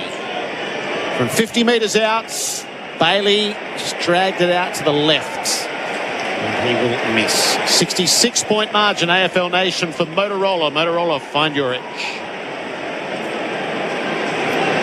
Zach Tui bounces into the back pocket and then kicks to Kolodjasny, who pauses momentarily. Goes back behind the mark, and then he can see a way across the defensive goal through Zach Guthrie. A bit more of the same. Bit of short kick practice to Duncan. He decides to handball back to Zach Guthrie. Clear grass ahead of him. Kicks out to half-back. Test mark for Henry as they work the extremities. Fires the handball off to DeConing. From behind the wing to forward of it to O'Connor, who arrived. He had Hughes running ahead of the play. He tipped it even further inside 50 to Stengel, who's running hard at goal. Oh, he's run a long way. A step too far. The travel sign comes out. Well, he was going to centre it, and then he was going to do a drop punt. He decided after 27 metres that he was going to do a boomerang. Put his arms out. Sorry, that's 50. At the base of the post. So 9 minutes and change to play on the Makita rule the outdoors clock. It's the Cats by 66 points, and the kick is out on the full. Well, he's had a big game as Darcy, but the fatigue got him that time. Yeah. Hughes at the restart. Hand pass to Smith. Caressed the kick. Missed close. Gave it straight up to Rich. Another grand final for Smith. How many would he have played in? Have to be 5 or 6, surely. Rich just false started once or twice, but he finds the kick he wanted to bury. It might have been touched on the way through, and Dangerfield got across his boot. He smothered it with his own boot, and they're going to decide whether this was out on the full or whether it came off Dangerfield's boot straight into the turf. They'll have a little conference. 2 boundary umpires and a goal umpire. We get a look at the replay. It should be a throw-in. It came off the studs and landed on the paint. What a clever way to smother that replay for car sales. Everything you ought to know. Right half forwards for the Cats at the throw-in. Blitzarves to the front. Neal set upon when he got hold of it. Matheson to Berry. Kicked it close to the boundary. Isaac Smith is there as well. Hand pass inboard to Stengel and back to Smith and forward to the play to Selwood. He'll give it back to Stengel. This is near enough to half forward. Incisive kick to Duncan, who spreads it on to Kolodjasny. He doesn't mind a chance. Forward. This is no good. He poked it to Blitzarves, and it was cut off by Archie, who blazed into centre field and gave it straight back to Henry. He wasn't thinking clearly. Isaac Smith played in a losing grand final, first up in 2012 and then the 3 winning ones. Yep. And that's this will be number 5 next week. As the mark again, he's getting plenty of it late. Shares it with Mitch Duncan, who was a premiership player as the sub in 2011. Overlap run is good as they work their way across half forward. And Paddy's on the job. 51 metres out. Does he fully extend the hamstrings here and go for a long bomb and kick his third? Or does he just not take any chances right now? He takes no chances. Kick to a one-on-one for a bit of fun. It really wasn't a very wise decision. A little clouded, in fact, because Cameron had Lions all around him and there was no way forward. Although he's trying to rectify it by chasing Robertson. He hounded him and the ball went back over the line and out of bounds. 17-11, 113 to 7-5-47. The Cats playing out time ahead of another grand final appearance. From the throw, Blitzarves with a left arm. Got the tap down.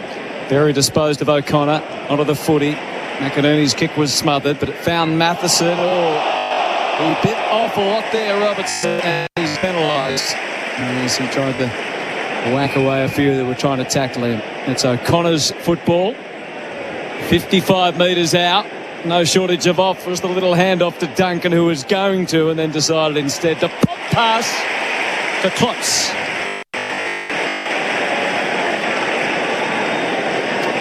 He's got the shot for goal. He'll take his very best. Wrong side for a right footer. It's the Dom Sheed position. Sorry for any Collingwood supporters listening on the way up to the SCG. The action awaits for you tomorrow. Fight against the Swans to see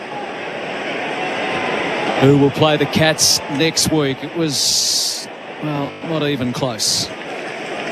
It is cool. Let's say the Swans get through. Close your ears, Collingwood supporters. John Longmire coached the flag in 2012, and Chris Scott coached the flag in 2011. That's a long time between drinks. Yeah. For both coaches that are still at the top of their game. Historic markers, I'm sure. Or Craig McRae following in Chris Scott's footsteps and winning one in his first year potentially. Cats by 67. The Lions have kicked it around in defence. Matheson now the long kick down the line.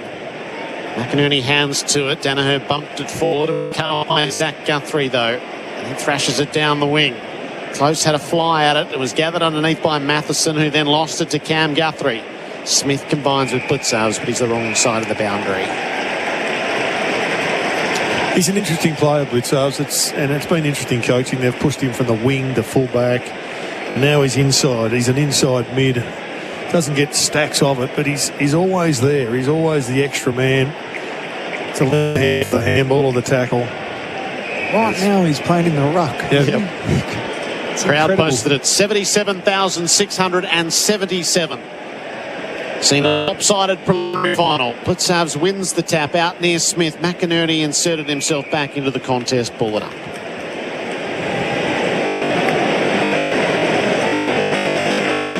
Without hesitation, it's tossed up. Blitzarves in the corner. With it for a little while. Edge off the ground, took a bit of territory. Buse arrives. He's in the tackle of Bailey. Klein balls it up. 5.5 minutes to go. Joel Selwood, Tom Stewart, Tom Hawkins, 3 of the 4 on the bench, which has a kick smothered by Stengel. And Ricochet is out of play. Dangerfield's deep forward with Jeremy Cameron, so you can probably learn your place in the pecking order in these minutes. Well, Danger's had 27 and kicked 2. He kicked 2 in the first quarter, so he's had an opportunity to kick a couple more, but they're just resting him. And Jeremy Cameron's been told, come off. Cameron, off you come. Come off, Jez.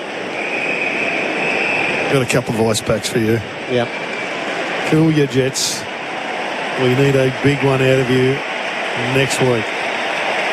So Reece Stanley is sent back into the fray. Sorry, Reece, you're expendable. Yeah. He's been pretty good tonight. Yep. El Deshny with 22. It's a lot of possessions coming off that half back line or full back line. Robertson chips to Bailey as Brisbane get to half forward. McStay calls for it long in the pocket. Danaher may be a more attractive prospect, although it wasn't that well weighted. McStay gave a little push, but it didn't stop DeConey getting a big, vigorous fist into it and thumping it over the line and out of bounds. Under 5 minutes to go now. Hawkins and Cameron are all smiles on the bench. Selwood, Stewart, Hawkins and Cameron. Yep. Kills in the ground. I think the 35 probably... I wonder if they might do a Damien Hardwick here and pull off the ground more than you need to. Just respect for the game, but there's not a lot to be gained, is there, at this stage? Just take it easy when you're out there, that's for sure. McInerney thumps it forward to the play. On the same wavelength as McCluggage, he danced to the left and then back to the right. It needed a better finish than that instead. Just tucked it too far, and it's another behind. Brisbane 7-7 or 7-6 48 Geelong 17-12 114, and in the blink of an eye they've got the ball to the wing where Duncan takes the mark. Duncan uses Dangerfield, who's 65 metres out from goal. Can have a shot. Cats fans show their appreciation for one of the champions of the game. Inboard to Duncan, who's desperate to hand pass it to Tui. Couldn't initially find the way, so he loops back and has another go, but he's popped it to a Lions stronghold. And Robertson takes the intercepting mark. Oh, risky kick. Zach Guthrie saw it, and he was determined. The moment that it left the boot, he saw the opportunity. And Zach Guthrie, who's never kicked goals out of turn, 6 in his 52 games coming here tonight, will really get a better look than this. He's become a really good player, Zach Guthrie. He's taken a long time to get there. Thought for a long time he was never going to get there, but he has continued to improve. Good signs last year, but this year he's got his spot. Joel's going back out there. Zach Guthrie takes his bow, much to the delight of his teammates. The defender with a goal. The margin is 72 points late in the piece. 18 goals, 12, 120 over Brisbane, 7-6-48 on the Omnia Specialties scoreboard, the science of growing. Well, his story is a great one, and he must get most of the credit, but Chris Scott had enormous faith in him where very few Geelong supporters did. Yeah, I've discussed it with Chris a few times, and he's been proven right. He's a beautiful kick, as we just saw, but he's 24 years of age. He's been around for a long time to finally cement his spot. It's Chris saw something in him that wasn't evident to a lot of people for a long time, but he has just continued to work and reads the ball better now, delivers it better. He's got good skills, and everybody's giving Maxie Holmes a bit of consolation. Side swinging arm from McInerney, gets it to half forward. Hughes spinning through, more risk than needed there for a couple of cats who found themselves on the ground. Selwood gets up limping, maybe got a little bit of a cork. Oh. What is he doing? Yeah, it's a corky right in the thigh. That's the last thing he needs. Yep. Limps away. The right thigh. Get that off. Get some ice on it. Tap down at centre half forward. They fuss it for it. It comes out. It's forward by Robertson. Zach Guthrie made the spoil. Under the pump is O'Connor, being ridden by McCluggage effectively. As Holmes takes his place, tracks it on at the back of the bench. Still 2 minutes 30 to go. A hand pass from Matheson to the outside. Danaher around the corner. Top of the square. Hipwood. Geelong didn't defend too vigorously there. And you can't really blame them for that. Well, Dangerfield's pointing and Selwood's limping. And he's actually got an injury there. I mean, he'll play, but it's a significant corky, I'd say. Just what you don't need. Hipwood from 30 metres out steers it rather unconvincingly at the sticks, and he missed as a result. I'd get him off now. I mean, it's just going to bleed more if you run. And once a goal, he's going back to full forward. 71-point margin. The Cats kick it around in defence. Kolodjasny has it. Clear the defensive area for Zach Guthrie, who was the player who slipped and cannoned into Selwood. He kicks it to Cam, and he'll go backwards to Tui. So best to keep the ball in the keepings off mode just for the moment and not invite too much trouble. Although Tui's kick doesn't find Cam Guthrie, who has to trickle it around the boundary to Zach. He worked his way through 2 pursuers, then had his kick smothered, and it is out of bounds, 50 away from the defensive goal.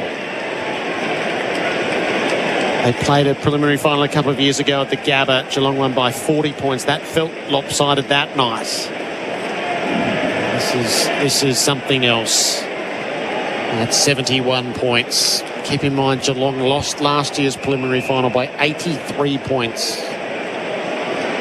And here they are about to advance to a grand final. It is 60 metres out from the Brisbane Lions goal. A ball up. McInerney taps it underfoot. Matheson took the tackle, went to ground, released it. McCluggage to McInerney, who just couldn't go a yard. He hand passed it backwards. Zach Guthrie will get, he'll turn tackler as Coleman got in underneath him and gathered the footy. We are inside the final minutes of this prelim. Thrown up on the southern wing.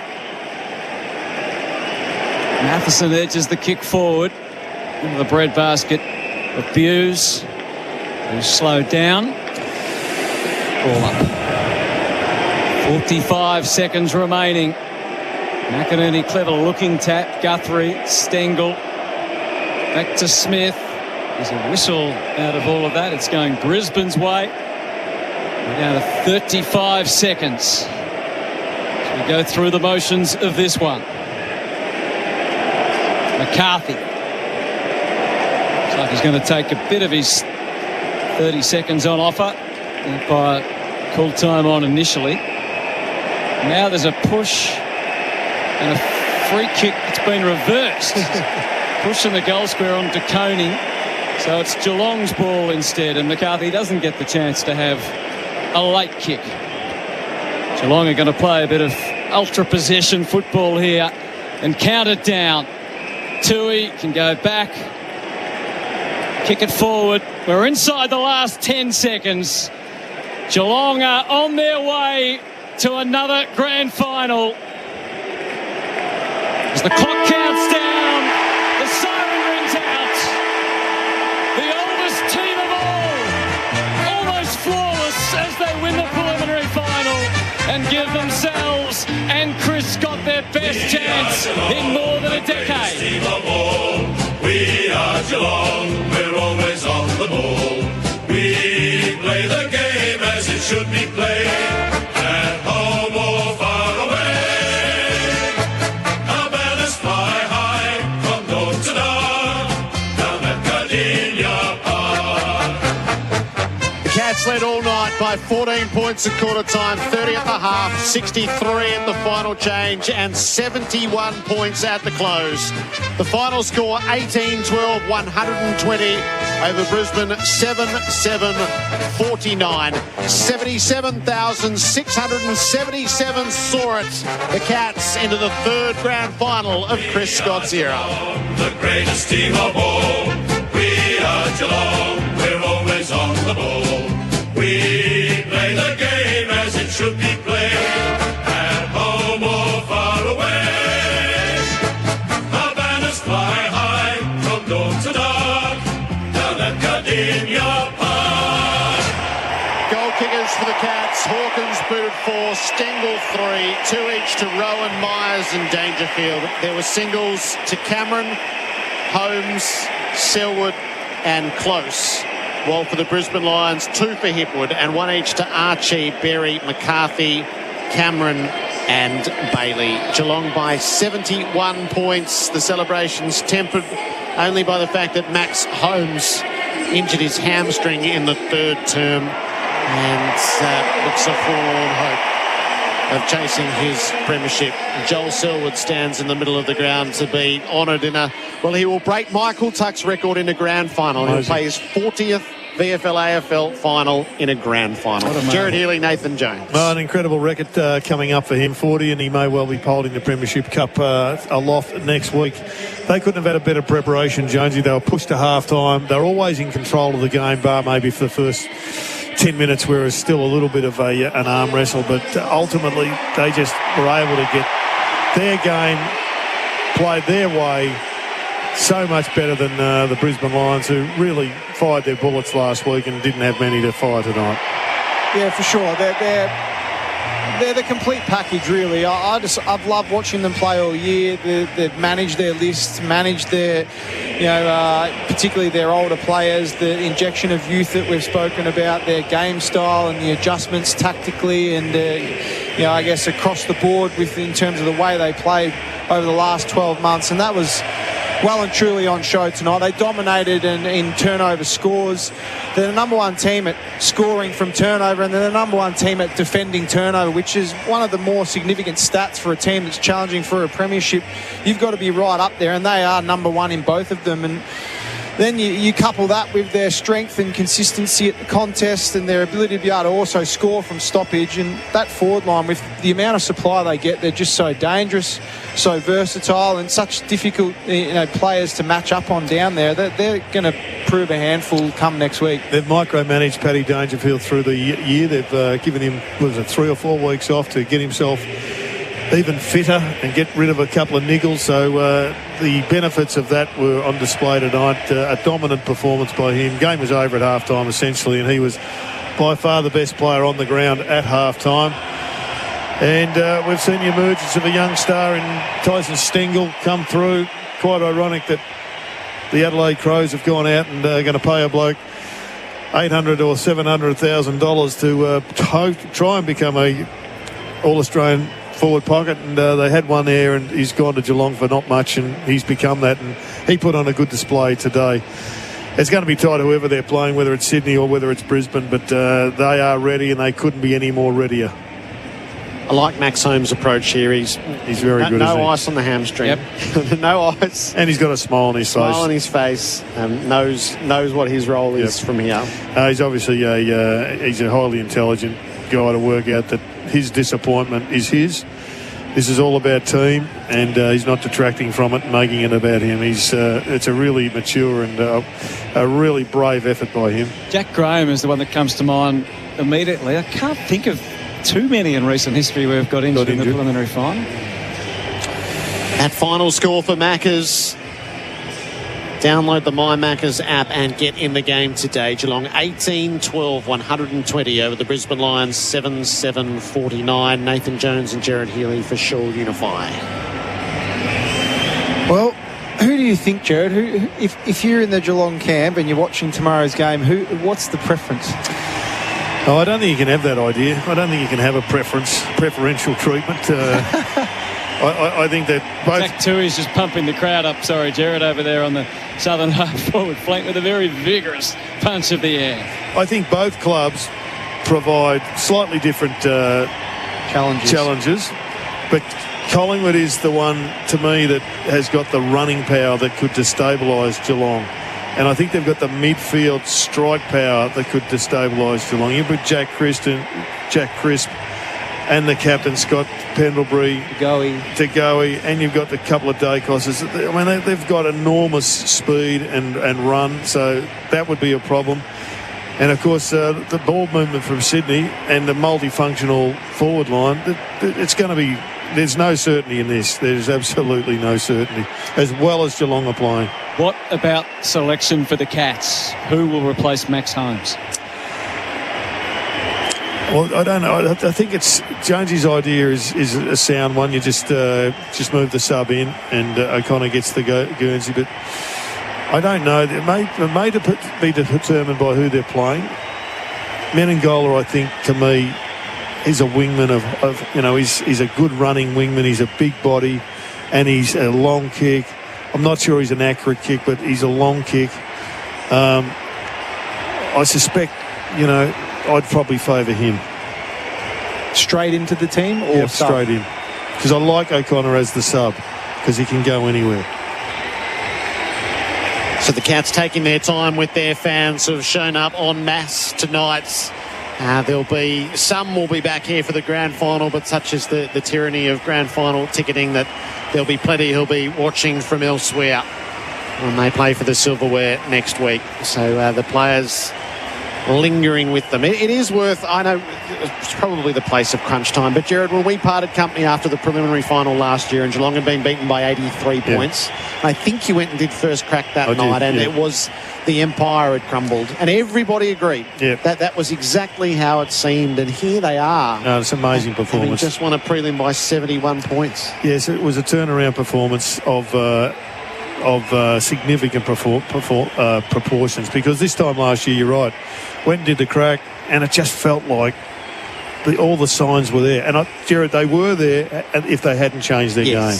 So it was incumbent upon Chris to work out, okay, we cannot continue to play the way we are trying to play because we just run out of steam at the pointy end. And they've dragged a couple of players in, but ultimately they've played a much better brand of football, which is competitive at the top. Their turnover game tells it all. They are the best turnover team in the business. Last year the ball was going that slowly. There was no turnovers. This year it's going quick. They're playing a quicker brand of footy. They've got Jeremy Cameron, who struggled a bit last year, playing out of his skin, even though it wasn't his best game tonight. But it's been an amazing turnaround. If they can go on and win the premiership, I mean, it just beggars belief how good a coach this bloke is. It was the oldest team, oldest 22 ever to play tonight. Just going back to Menengola, the only thing that I would say about him is he's only played 7 games. So he just may not have enough petrol in the tank to take on a final when you haven't played. So that would be a query for me. I think O'Connor fits so seamlessly into what they're doing, and in that last quarter is that either Parfitt or Menegola will play as the sub, and if something goes wrong, then they can manoeuvre O'Connor around the field. Jet Bu's been carried off in his 150th. And you get chaired off for 150, do you? You get life membership at some clubs for 150, but yeah, it's a good. It is a lot of defenders they then have, but they are versatile defenders, aren't they? And well, Parfitt's he played not the a big defender. role against Collingwood, O'Connor. He was very good in that game. So I think, and miles in the legs. Yeah. He does have the miles in the I'd legs. probably, given the 7 games, I think it might cost him. Jonesy? Yeah, I declared what I think during the call. I'd go O'Connor. I think bring him straight up. His versatility on the bench is just as valuable as his versatility as the sub, and I think you play someone with the, you play someone like a Parfitt, for instance. I think you then just manoeuvre O'Connor around where he fits if they have to pull that trigger. The only thing you're missing is the attacking flair, the good decision making, the beautiful kicks that the youngster brings to the table. It's a big loss. It's a big loss. Yeah, Max has been a serious player for them. So, make no bones about it. They're a better side with him in it than the next best, and that's why he's held his position all year. So I think for the Cats, Close, Zach Guthrie, Tom Atkins, and De Koning didn't play in that 2020 grand final, and they have 4 premiership players: Selwood, Duncan, who was the sub in 2011, Hawkins, and Isaac Smith, who won one for the Hawks. We're going to join the song with Matthew Cox in the rooms. About ready to go down here. Boys are in a circle. Very much just staff. Hardly any family members down here, so a very subdued room. Here they go.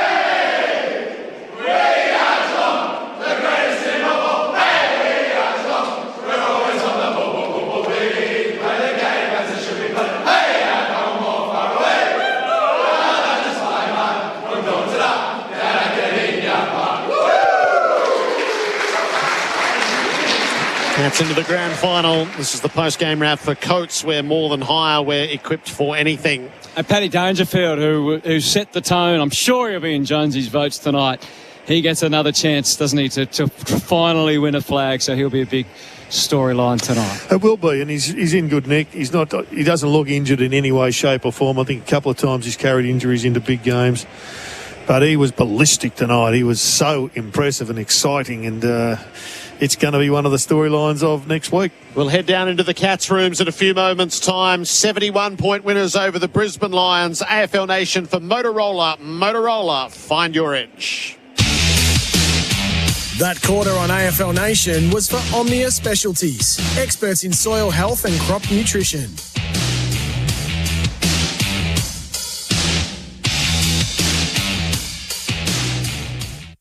Have you got a dream renovation, a dream man cave? Robot's got it. Robot Building Supplies can help you get the job done. Robot's been servicing the building, fencing, engineering, roofing and cabinet making industries for over 70 years now. So when it comes to experience and reliability, Robot's got it. With 24-hour delivery, dream one day, build the next. Robot Building Supplies. Notting Hill, Sunshine, Preston, Dramana, Pakenham, Coldstream and Darnham. RobotBuildingSupplies.com.au. ROBOT, Robot Building Supplies.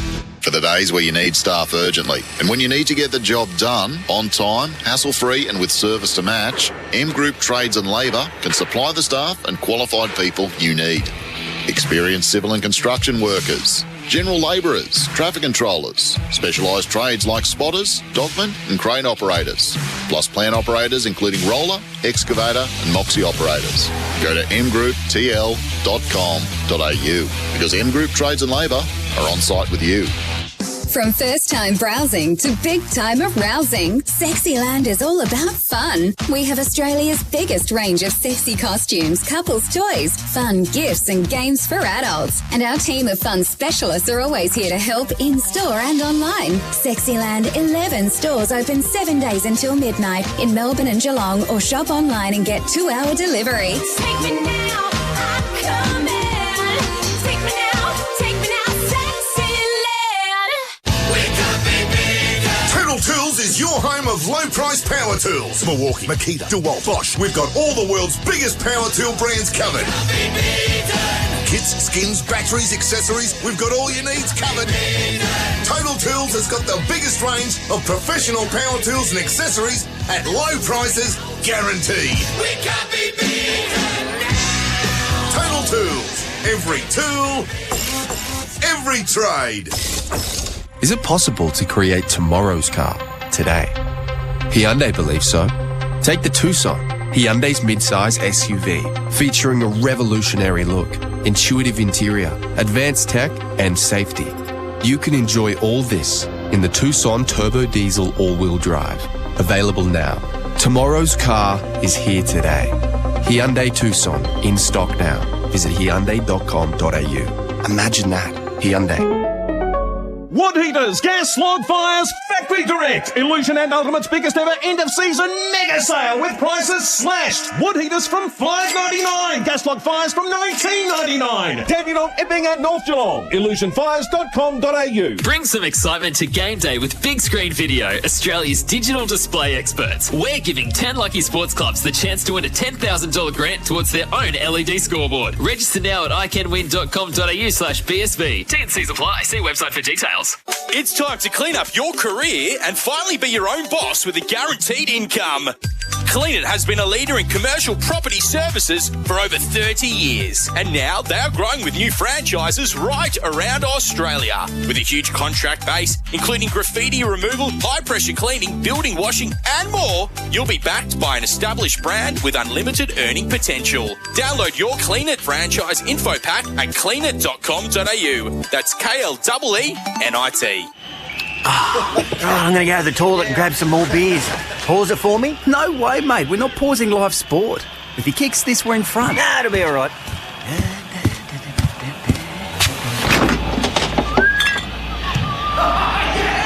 Oh, what?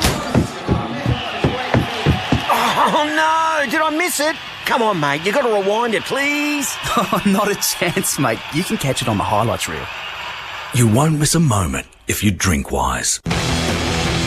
You're listening to the 2022 Premiership season on AFL Nation for Motorola.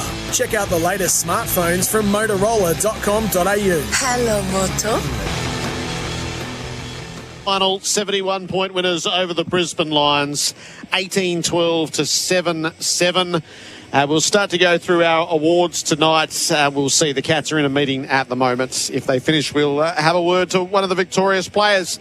The MEGT Rookie of the Day, your local apprenticeship experts. I still go to De Koning. I just think he's a hell of a player. He's going to be massive next week.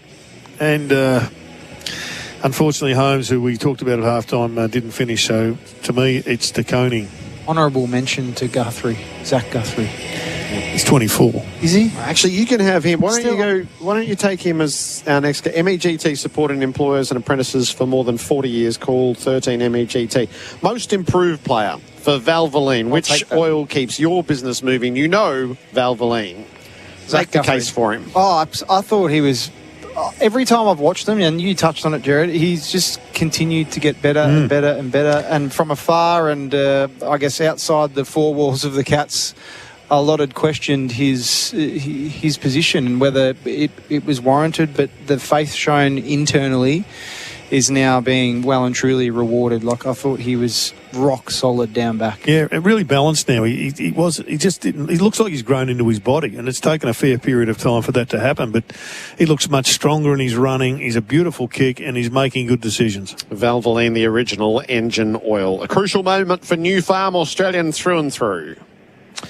Well, I think the crucial moment was Dangerfield just getting that first goal. It just set the tone of the night, and he looked as if he was ready to lead that team into another grand final and make a statement, and that's what he did.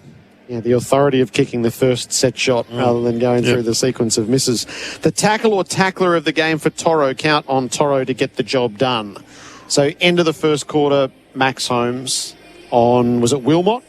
Who he took on the first tackle, broke it, and then Holmes got him and had the shot after the siren and made it 14 points. In fact, their forward half tackling was a feature of the game, particularly in the first half.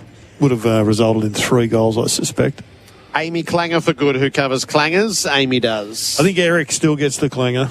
Dropping that mark, it was a crucial stage. It didn't help the flow of the ball in any way, and they turned around, and when that one went through, we all knew it was all over. Zach Guthrie towed it up and got the good kick to Rowan at the top of the square. Who covers clangers on and off the field? Amy does. So the injury report for Victor Sports. Sign up your club, Victor Sports Club Supplies. John Ralph has been down in the rooms for a while, and he's tweeted... so the Cats aren't giving up on Max Holmes at the moment. Understand he has had neural hamstring tension pain before, which is hip back related. He was feeling okay post-match, and citing Jack Ginnivan, who was subbed off in that SCG game with hamstring pain and played the next week for Collingwood as his one hope. Well, excuse me, that would reflect on how he was looking after the match, because he was either really, really brave, which we thought, or he gave himself a serious chance of playing. So they'll be looking at a little bit of an injection to try and settle down that nerve if there's a bit of a neural component.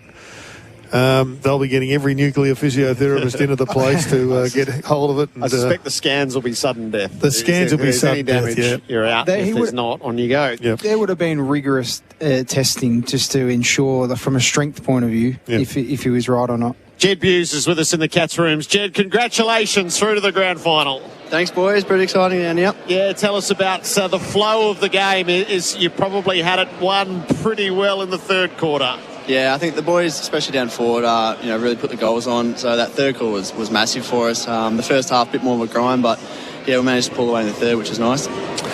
The flow of the game, you got the first goal, and then they came back pretty hard. Did you feel as if you'd lost control at any stage? I don't know if we'd lost control. I mean, the momentum's going to swing in games. It's just if you can limit, I guess, how many goals they can kick when they've got the momentum. So I thought we did that pretty well early.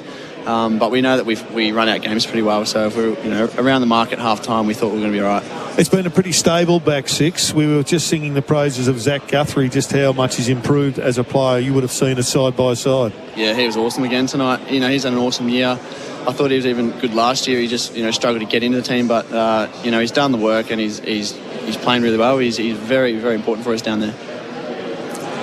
Yes, he's really become a counter-attack player, and it was great to see him go forward and kick that goal. That was good. Yes. Tell us about your own game and where you feel you're at in your own career on the cusp of a premiership. It must be unbelievable. This year's been a really good year for us, and personally it's been all right. Tonight I was a bit more on Charlie Cameron, trying to limit him as much as I can. Yep. He got one on me, I think it was, so it was a little bit frustrated at that, but it was a good night, and if my role was to lock down or to do whatever, I'll do it for the team. So it was a good night tonight. Jed, can you take us behind the closed doors and just let us see a little bit of insight into what Chris Scott said post game? It was basically just enjoy the moment. We're through to a grand final. It's a big occasion.